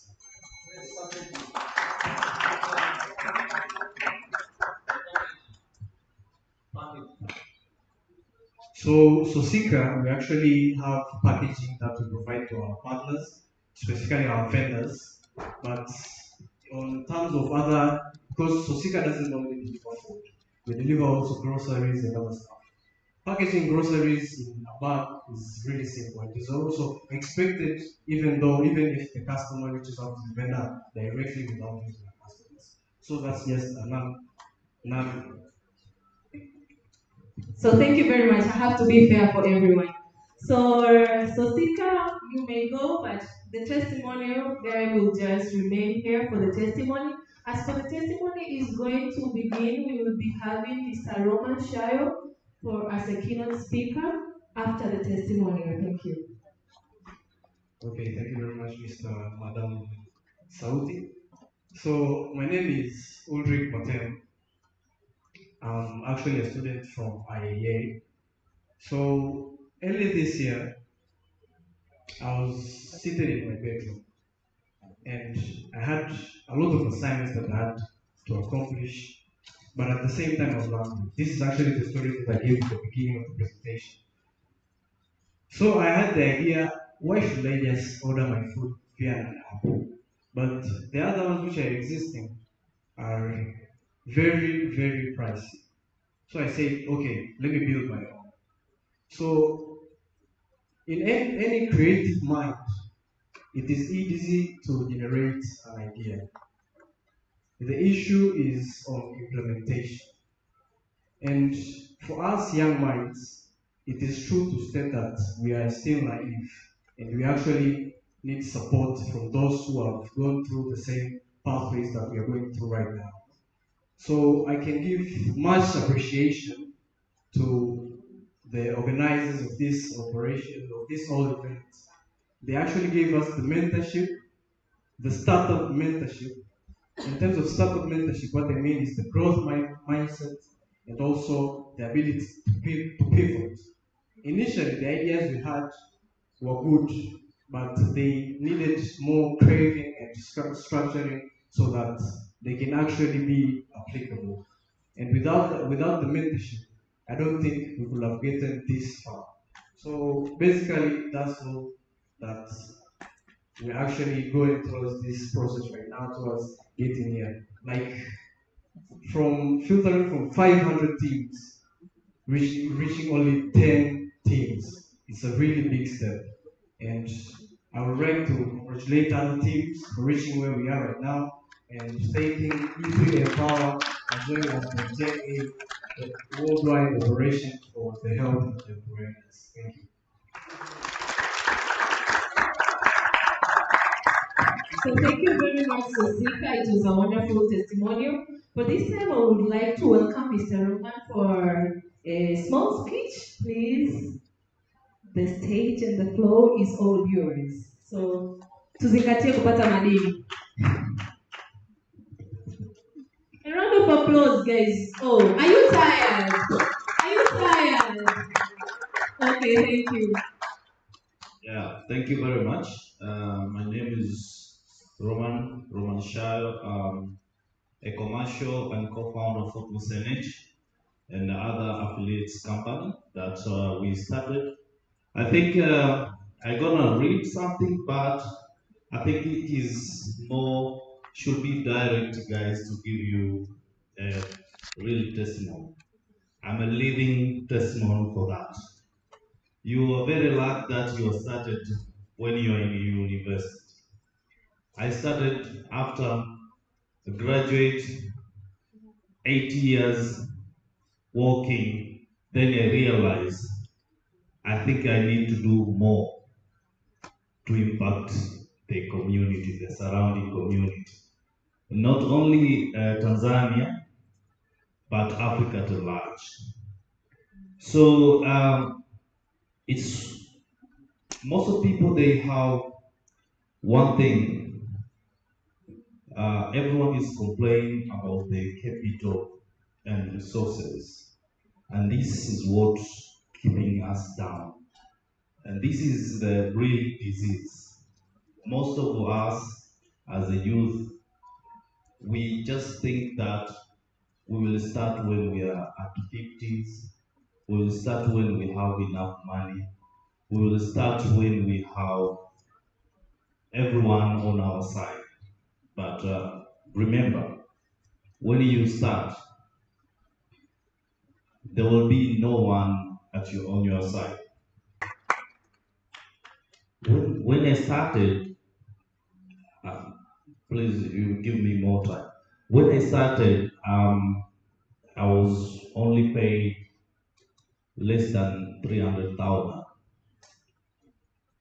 and all of us, we know that 300,000. I was married with one kid. My wife, she was in the university. My family depend on me. You know, we have all of us. We have the what we call the extended families. They will hire you, but I had to start. But the only thing that I knew is gonna make us through is using the available resources that we have, the technical skills that we have, the people that we have, the people that we know. So I knew that I could not do it by myself. So what I did, I think it was very smart, and I'm very proud since till the day that I will leave this world, is to tie hands with friends. So I had to go one by one and ask them, hey, I'm gonna do this. Can you join us? It was very difficult because nobody will believe that just a mere guy from a village can start a renewable energy company. It's because we were working for the British guys, we see people flying from Europe, Germany, all the big projects being done by German companies and so on and so forth. So by utilizing the human resources, because you cannot pay an engineer since you are starting, because those are the operation costs will be very high. So I had to lobby those engineers and inject their ideas to them till they said, okay, we can do this. And then we started a company. But we started with like going to the villages, asking for people to purchase our solar system, the solar kit to a Maasai village and so on. But unfortunately, we got a setback. We sold around 20 pieces, but we were leasing, like not leasing. It's like we're giving them and then they pay us in a monthly basis. But including the chairman, the village chairman, we got nothing, zero. So we started it from scratch. So it's okay to start it again. So never give up. You start now. You can start now. Then after few months, everything goes west. You can start it. You can start it again. And then we started. We said, okay, let's switch. We went to big projects. And then we get the first project, the second, and third, and so. And now I'm standing here in front of you guys. Photos Energy is the only title holder of the solar company, the African Solar Company of the Year.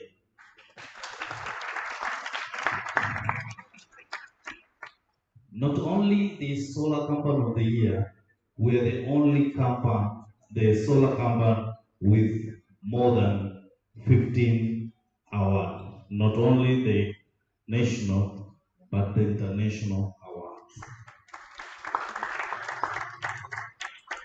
You know, it's not about when you start, it's the focus, what you see in 10 years. You need to build something that you see in 20 years. You need to see things there. We got a lot of offer from international companies. They want to purchase our company.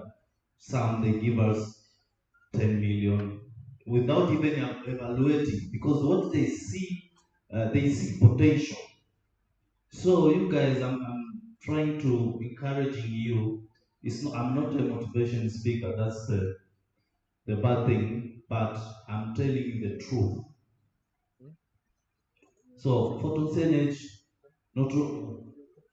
we made it, and you can make it now. And after 5 years, 2 years, you will be the one that's standing on the same podium, the same floor, telling others. Because I would like to congratulate you, you and your team, because what you are doing, this is what we want to push the youth.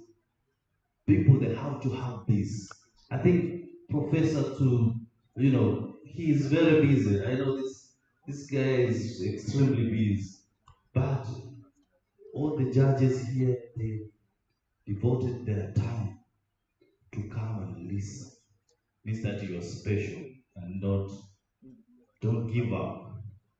Don't let us down. We want you to see you to have a testimony as this guy from Dar es Salaam. It's possible. We are now operating under Photons more than 3 companies that are very successful. And when I started, I say most of people there, they have something called a disease that they complain about, the starting capital.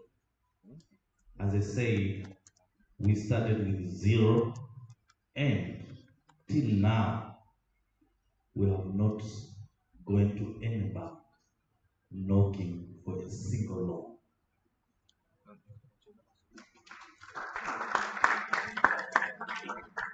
I'm not saying that getting loan is bad. No, sometimes there's a time you need to get some people like these financial institutes to back up you. It's possible. You have to restructure. It's depend on your structure, how do you operate. But all our companies will have zero debt, zero loan. And I can just give you a range for our turnover. Photosynthetic turnover is between, after Corona, our turnover is between 4 million to 6 million USD.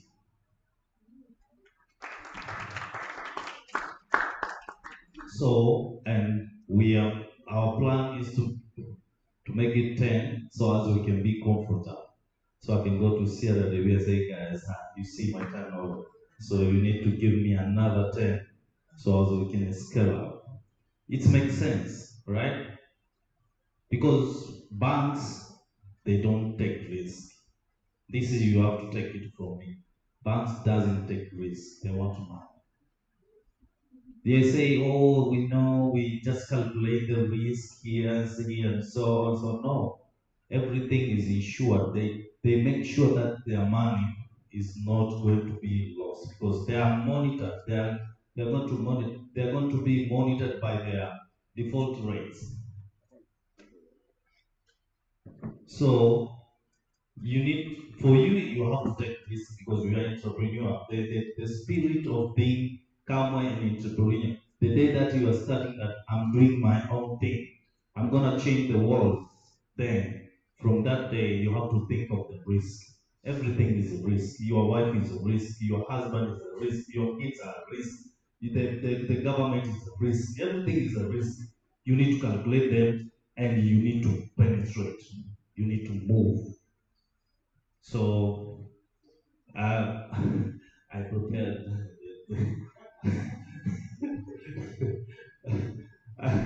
I took a lot of time to prepare it, but I don't think I'm gonna read it. Or shall I read it? Madam, it's very short, maybe. Okay, 2 more minutes. I don't know if it's a good evening or good morning because I didn't know what time. It's my honor to join you today at the Afrinnovative Youth Challenge. I want to thank you for actually inviting us, inviting Roman Shah, inviting Photos Energy, Achievement Africa, E3 Empower Africa, and Arusha Technical College to give us this space. At Photos Energy, we started right here in Arusha with a small dream to bring reliable solar energy to our people. From that humble beginning, we are now proud to be recognized as African Solar Company of the Year. We started in 2012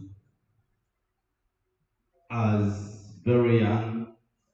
We are 4 directors and co-founders. We are still here. Most of people think like after a few years we will collapse. We always try to prove them wrong. So we will be there for after 50 years. If not us, we have a structure that our kids will operate. That award proves something important. African company can set a world-class standard and win on the global stage. So you guys don't say never and just think this will be the last. No, you have to. We want to see you in Silicon Valley. Want to see you in South Africa. Want to see you in UK. Want to see you in Germany. I think that is the spirit because that is how we think Africa can make the difference, and we are here to make the difference. And today I see some possibilities in each of you. Remember this: creativity open doors, Failure is a lesson, and collaboration takes a further no matter who wins. Every one of you is already champion for during innovation. So you have guys, I think you need to stand up and clap for yourself. Everyone here is a winner. We are all winners. Stand up and clap for yourself. Thank you very much. The future of Africa is sitting right here in this room. I think this is very important thing. The future of Africa is sitting in this room. Don't let the Africa down. Thank you, guys. Wow. I don't know what to say, but it was a wonderful one. So thank you very much. A round of applause for him, please. Please, a round of applause. So the future is bright and it begins here. Africa for the best, right? So we're going to have our next key speaker, Imani. Imani is going to be our next key speaker. He will introduce himself because last year he was the man of the house together with his project. A round of applause for him, please. Good afternoon, everybody. My name is Manmarti. I have already introduced it first. I'm really so proud to be here to get that opportunity to stand there. So last year I was the first winner for this AYC competition, and for real it was so amazing. Yes, and it made my dream, my vision to be true, even for not in a huge quantity, but I have started. I have started a small workshop. I'm a mechanic in a profession, and it was my plan, and it was my dream to have my own small workshop just for starting. And now I have a small workshop, and I have started in my where I live, but now I have a space. I get a space for doing my projects. One of my projects that and it's already in the market is incubators for poultry farmers. Also have another project which is the smart electric wheelchairs for those who are disabled. That wheelchair is so fantastic because it's a voice controlled one. But the issue that I've got from those authorities, they are still want to prove it if it is real, it can be introduced into the society. But I'm still fighting for it until it will happen into the market. So I'm feeling so good to be with you today, and also my fellows here. Congratulations, first of all. Yes, and I pray for you every day, all of us to have something to do. We have our dreams, we have our visions, but how we can make it become a reality is so hard. There is no gap between that. But if you, all of us, we are dreams or we are vision to become truth, it will help our society, especially our families. Some of us, we know our families, where I come from. We need to do it, we need to push until it happens. Thank you so much, and may God bless you a lot.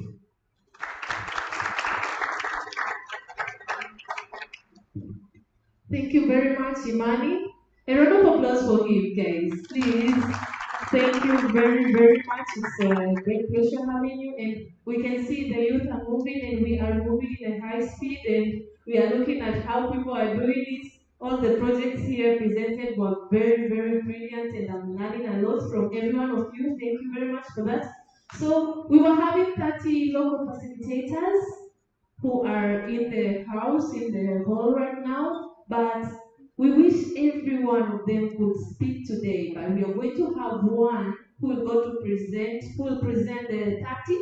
So I would like to welcome Dongo Nzori from CDTTI. Dongo Nzori. A round of of applause for him as he's coming to speak on behalf of the taxi facilitators. This is a very wonderful moment. Thank you very much. Good afternoon. I'm Don Gonzalo, the Vice Principal Academic from Misungwi CDTI. First of all, congratulations, JIF, for creating the future of our students, for providing the training. Almost 70 training institutions you visited, and you provide training, especially in entrepreneurship and leadership. Congratulations, JIF.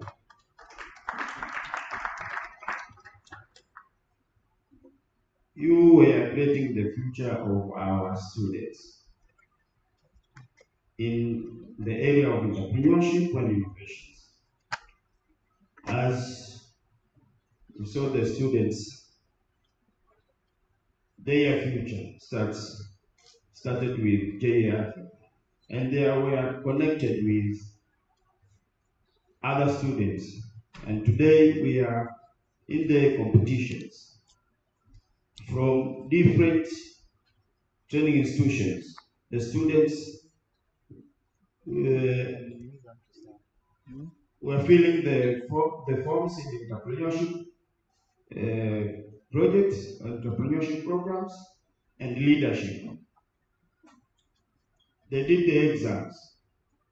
I attended the training, which is conducted in Misungwi for 4 days. They were sitting for 4 days, students, and they learned a lot of issues on entrepreneurship and leadership.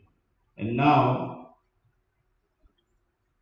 we are here to see the competitions from students, those obtained from the boot camps conducted in the training institutions. So congratulations a lot, JA Africa, for creating the future of our students, or the future of our youth in Tanzania. Thank you. Thank you very, very much. A round of applause for me, please. Thank you very much. For this moment, we are going to have awards for all the 10. So I would like to welcome Miss Joreen. Please welcome. I don't know if I pronounced well the name because Korean is actually very, very hard for me. I'm not a Korean, I'm a Tanzanian. Yeah, I'd like to thank you, our director from University Missouri. I was there. I don't know how to say it. I arrived in one. It was another 1 hour drive or 2 hour drive to get to there. It was in a rural area, village. And then you know what they call themselves? Home of engineering. They were so proud of themselves. There was more to be on that. That was set up by Koika. People about 6 or 7 years old. They maintained it well. And they are teaching as a part of their basic curriculum. I was so moved. And all instructors came to the camp. All instructors came for 4 days. And so I thank you again, the CDTI there and the CP. And so thank you for coming on long way. So this is my opportunity to congratulate top 10. You guys have a huge responsibility.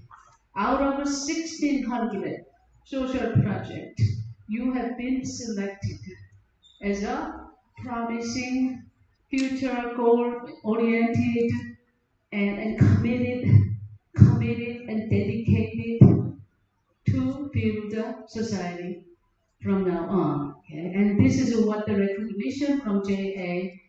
We are already, I think, correct me if I'm wrong, we already sent the money 500 USD to all these 10 projects. So congratulations again. And so so you will be awarded, so get ready. Okay, so you will be awarded one by one. Photographers, get ready. Local facilitators from those schools, please come join in their photo shots. Okay, so first first of all, AI. So this is 10, not 1 to 3. Okay, come on over.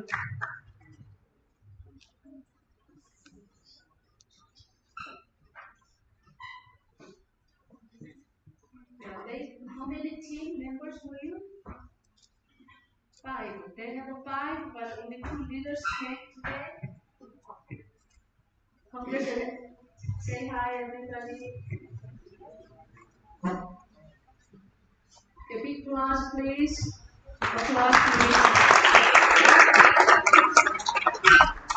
The next one, organic cover, from all the way from Zanzibar. So they are responsible.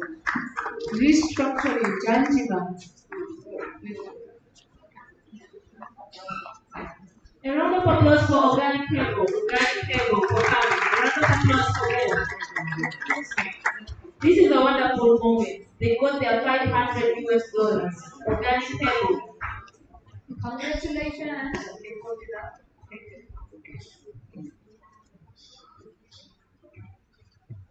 You heard them how passionate she was. Yeah, she will keep the chickens alive. I love chickens. Thank you so much. Congratulations. Okay, the next one, Farmer Tech. Farmer Tech. Okay, the next roundup, please get ready yourselves. Yeah. Formative. Yeah, so there are already other apps, but they are developing another one to really help the small pharmaceutical companies around them. So it's line up right here.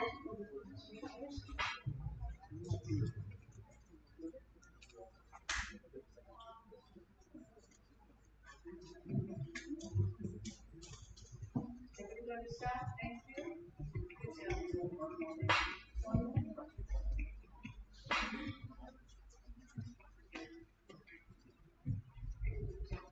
So next is going up. Skyverse Solutions. Skyverse Solutions. Yay. Skyverse Solutions, our fourth contestant. Yeah, another fusion adversity right here.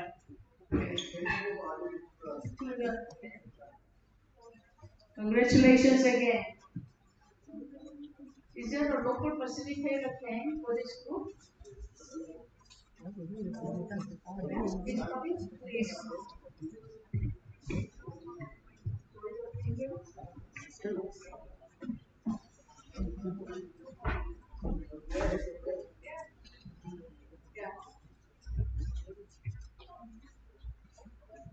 TRCD Kangaroo, congratulations, great. Billy Ledger. A heart for children, infant babies.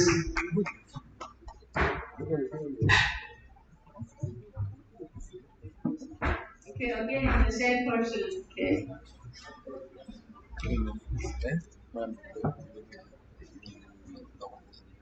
That is Billy Measure.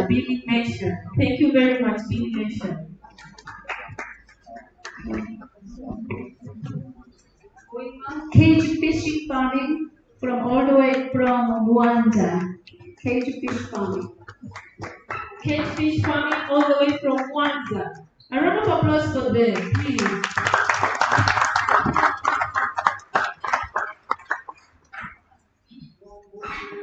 So Dr. Moko, okay, from everybody done?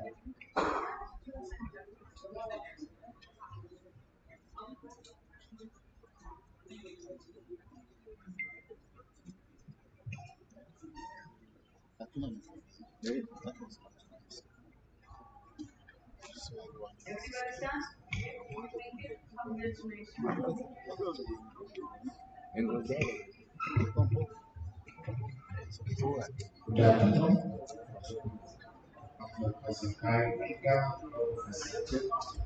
Local organizer from Second City.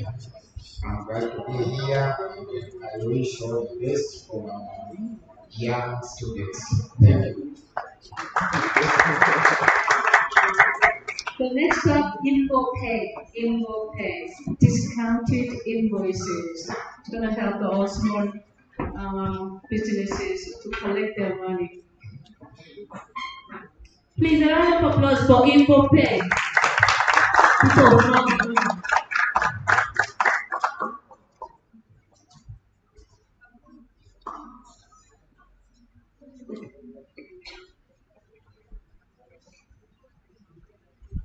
Thank you very much. This finance world is very tough. We do have them in Korea, in America, but I'm glad some of your students are attacking this very tough field of finance. Another one, student online rent system, hostel hub from Rwanda. online rent system, online student rent system. So this is one of the network power here. So Mr. Johnson, he's our intern, helping out the boot camp, and they are also working together for online system so they can go team. So you know what? Your team is not just isolated to a small area, so you can create yourself a team. This is a great opportunity to recruit somebody for you.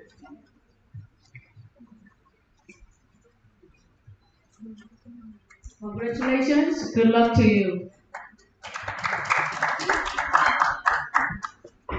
Tiba Pasta, the next one, online doctors.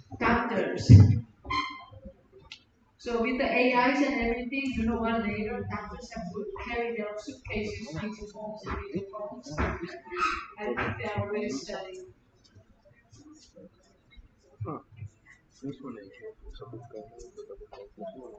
That is Tiba Farsa. Tiba Farsa. Wow. Thank you. Maybe you're not. Congratulations. Are you a doctor? Yes. Wow. Sosika from Arusha, IAA. Sosika from IAA. So food delivery system is not new, but however they are trying to solve their problem on campus of 10,000 students with one canteen inside, and they have to walk so many miles out of the campus to eat anything. I think they are helping out thousands of hours for students. Okay, okay. So Justin came. Oh, this is the whole team. Great. Congratulations. Sosika from IAA Arusha. That is Sosika.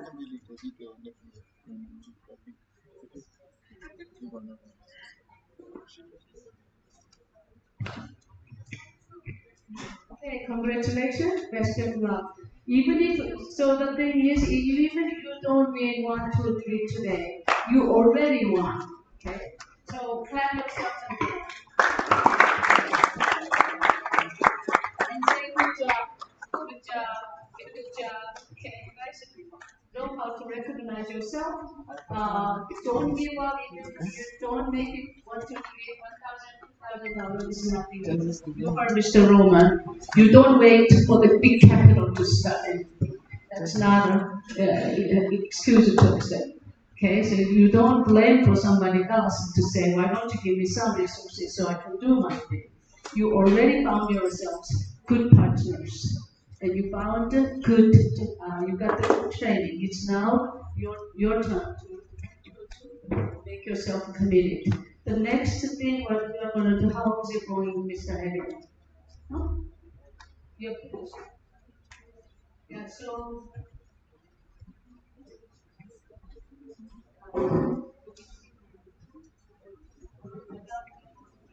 okay, so this so we would like to hear from a true banker. Okay, true banker in Abuja. What does he see? What did he see to actually encourage our contestant as well as the public? Thank you. Good afternoon, team.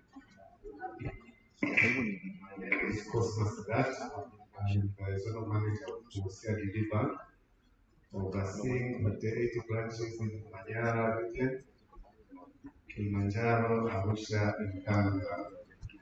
First of all, I would like to congratulate the organizers for this wonderful event, not only to the participants, but what I see, these events will also benefit the country in terms of innovations. By the time I was coming, I asked myself, when will innovation end? Because every day we see new things.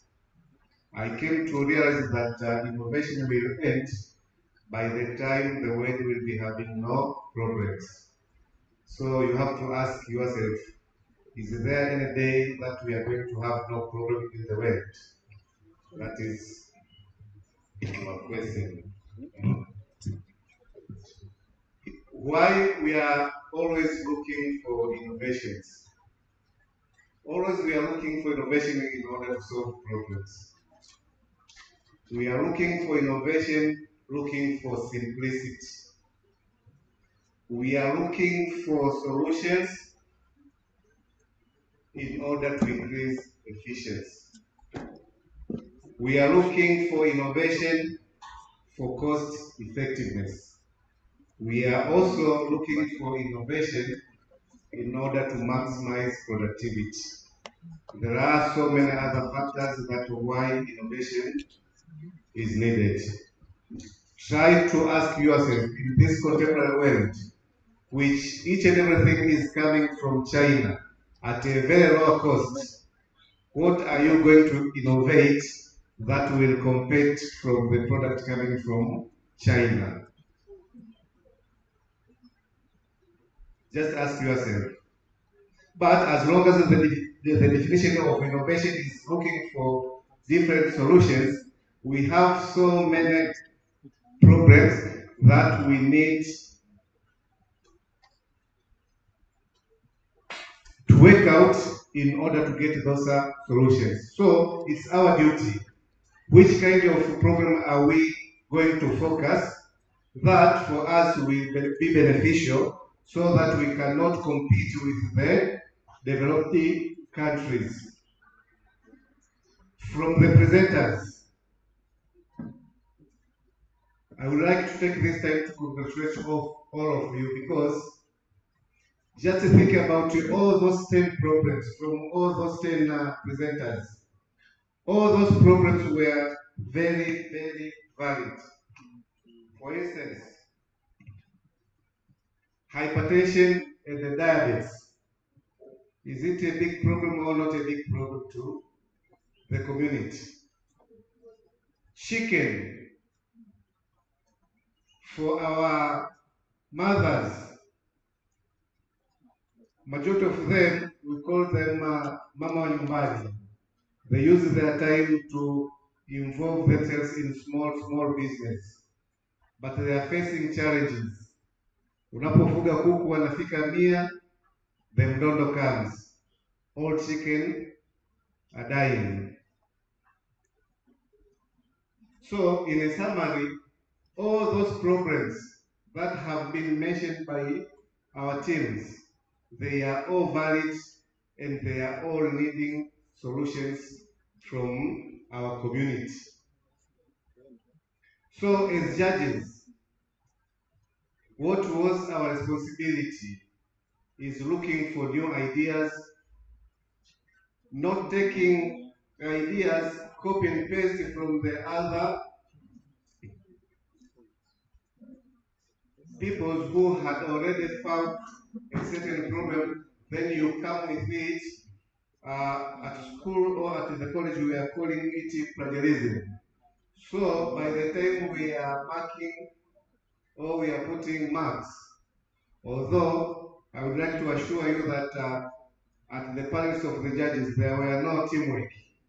Every judge was marking based on his or her understanding. But the most thing that we are looking was that idea is going how much to benefit our society. Lastly, I would like to encourage all youngsters that CRDB is giving facilities, even to the startup. What you are required for all those technological ideas, you have to go to COSTECH, present your ideas, get a certificate, come to CRDB, we will sit together and you get a facility. Thank you so much.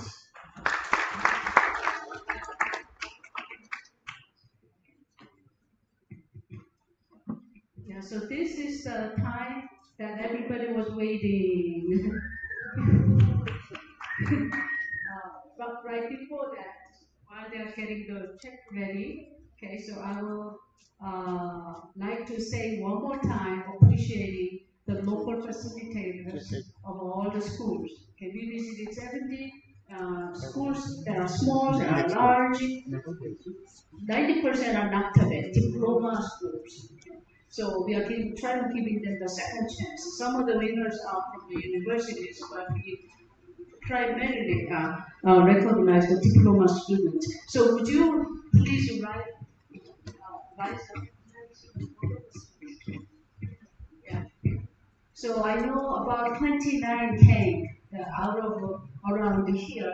No time to recognize each one of you. Please rise up. Someone from TICD, Lita Tingeru, Muhas, again, Kist, Zanzibar, okay, Habari Maru, please rise up. Tan Bosco Kintek, please. Okay, rise up, rise up. We want to give you a big applause, so stand up, please. Thank you, TBC, TICB, Dan Bosco, IAA Arusha, Binta Chigeru, Kitek, Beta Moshi, Beta Miasha, wow, by the way, TICB, Tengeru,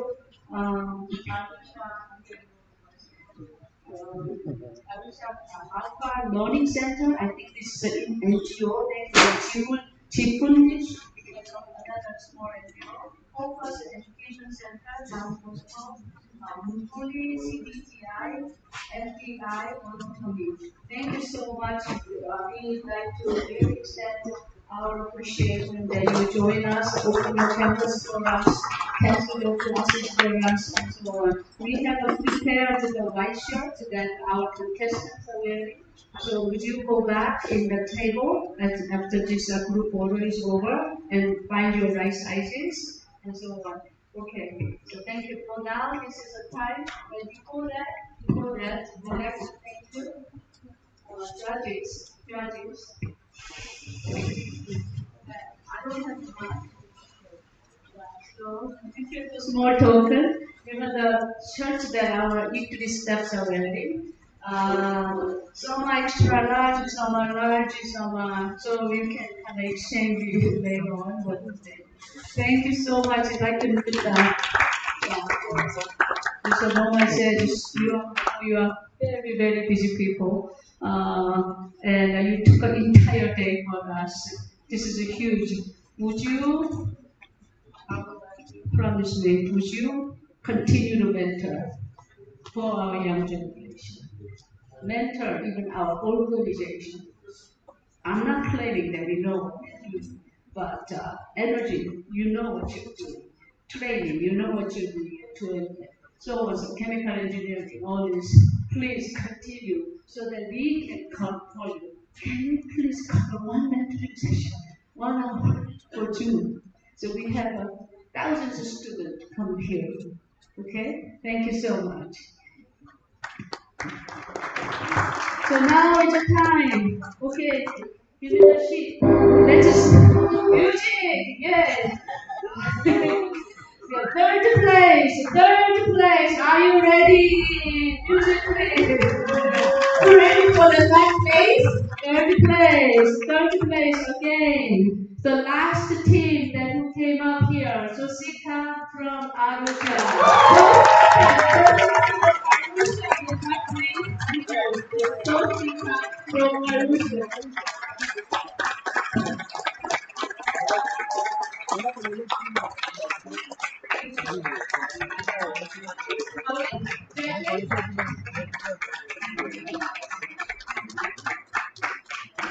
That is Sosika from IAA Arusha as the third place winners with 1,000 US dollars. 1,000 US dollars.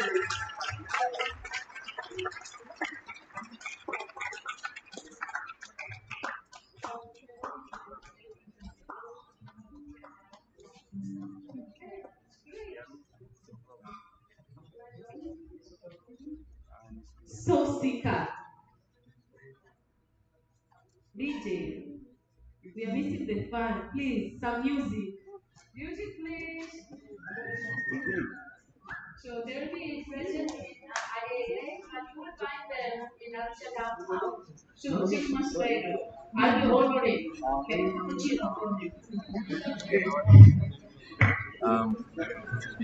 okay, applause one more time. Thank you so much for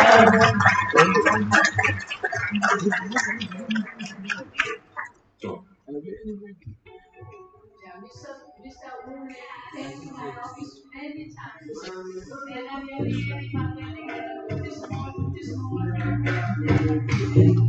Sosika from Arusha. That is with 1,000 US dollars.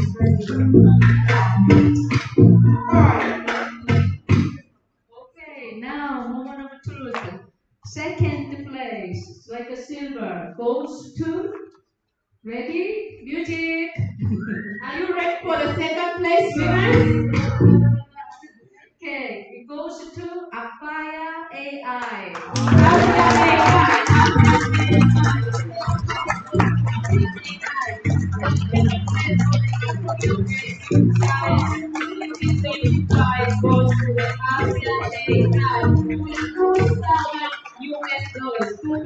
$2,000 to Afia AI. From Muhars. Wow, the doctors. A round of applause for them, the second place winners.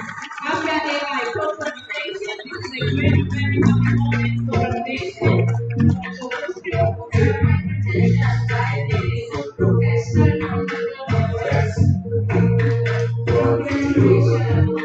A moment of silence for the for the for the first place. Okay, first place. Music. Music, please. First place winners. First place. Okay. Before that, I see people doing their legs. They are shaking, people are shaking. They are holding the table like, am I the one? Yes, you are the one. You are the first place. Are you ready for it? Are you ready for it? No, that's not the energy. Are you ready for the first place? Who thinks is going to be the first place winner? If you are confident. If you are confident to be the first place winner. Oh, no, I think we should just go back with this. Yeah, this first winner will represent. Okay. Thailand. Whoa. The first place winners will be presenting Tanzania in the whole African continent. December, and there will be 8 countries competing to each other from Rwanda, South Africa, Burkina Faso, Uganda, so on and so forth. 8 countries are coming. Okay. I am praying and I want this first place winner to win Africa region.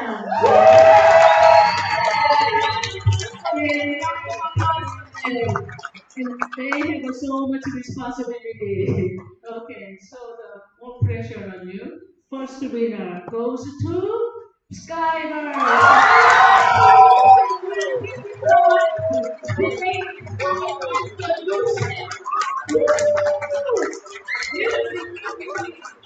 This Skybox solution is taking the first position in the Afrinnovative Youth Challenge Year 2025. The Skybox solution. Ladies and women, the ladies are really doing it. I'm proud the ladies are really doing it. Afrinnovative Youth Challenge first winner, the Skybox solution from Arusha. These are going to present us in the whole African continent.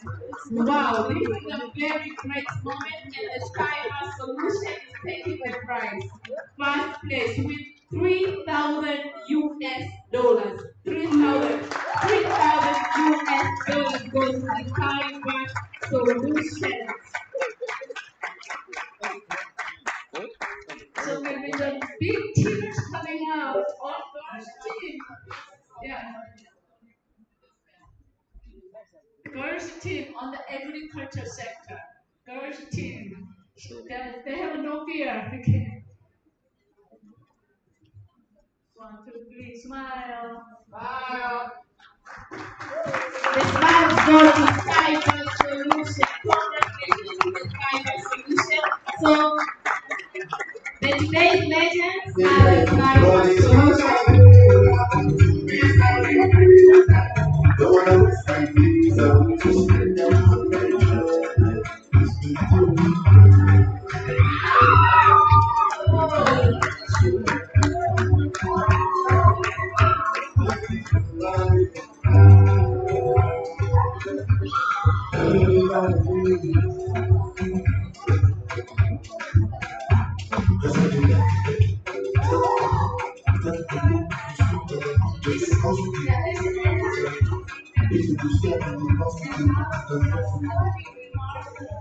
Yeah. Thank you again for your giving us entire day, and you guys worked so hard. This is only the beginning. We saw each other how hard worked, and so now you have a goal to pursue. Okay, so now we will have time for group photo. I don't know how to put group photo. Tell us what to do.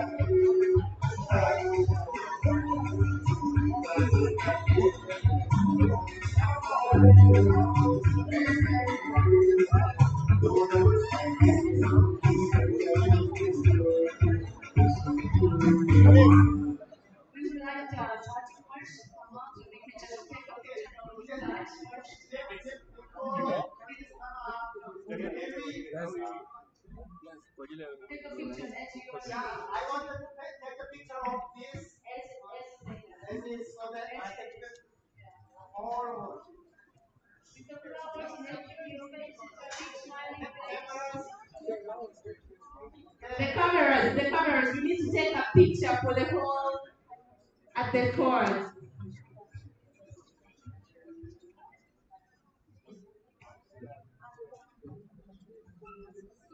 Make sure your face is visible. This is the only picture we get together. Smile. Smile to the camera, everyone. I need 2 volunteers.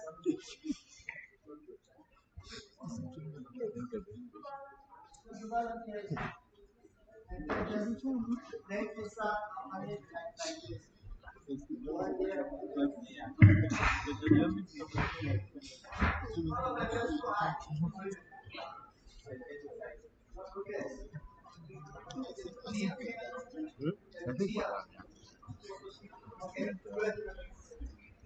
That's good. Okay. All right. Big smile.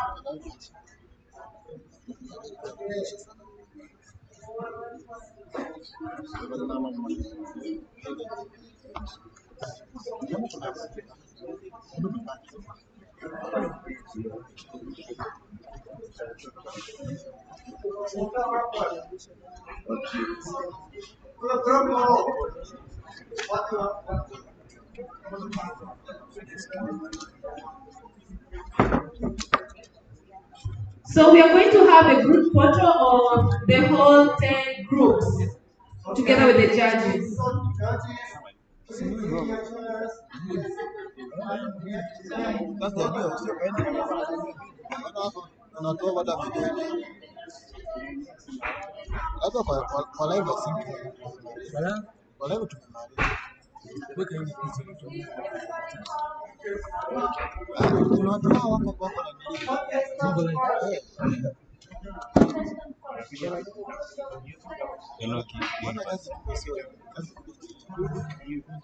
The contestants, the 10 contestants from different groups, please.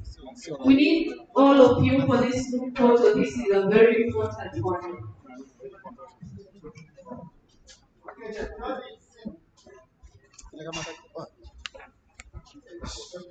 Bro. Kama yani wazee wanachukua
Okay, so the last shot is for everyone.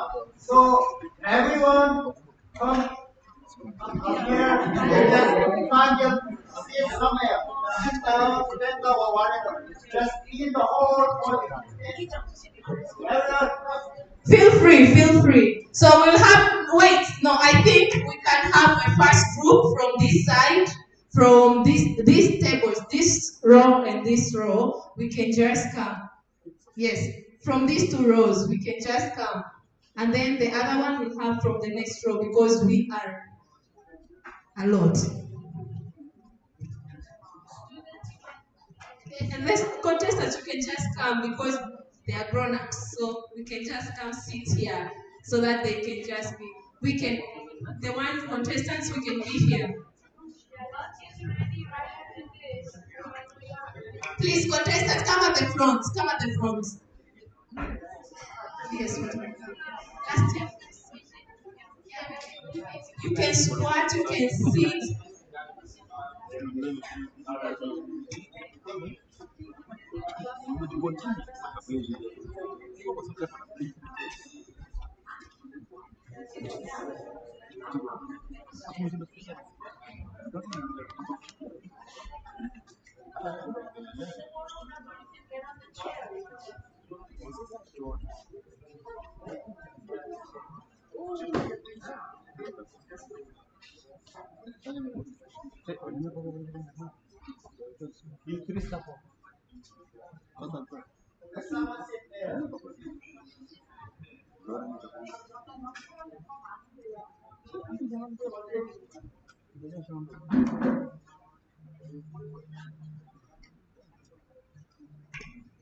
Make sure you smile at the cameras because you'll be regretting the time you are zooming your face.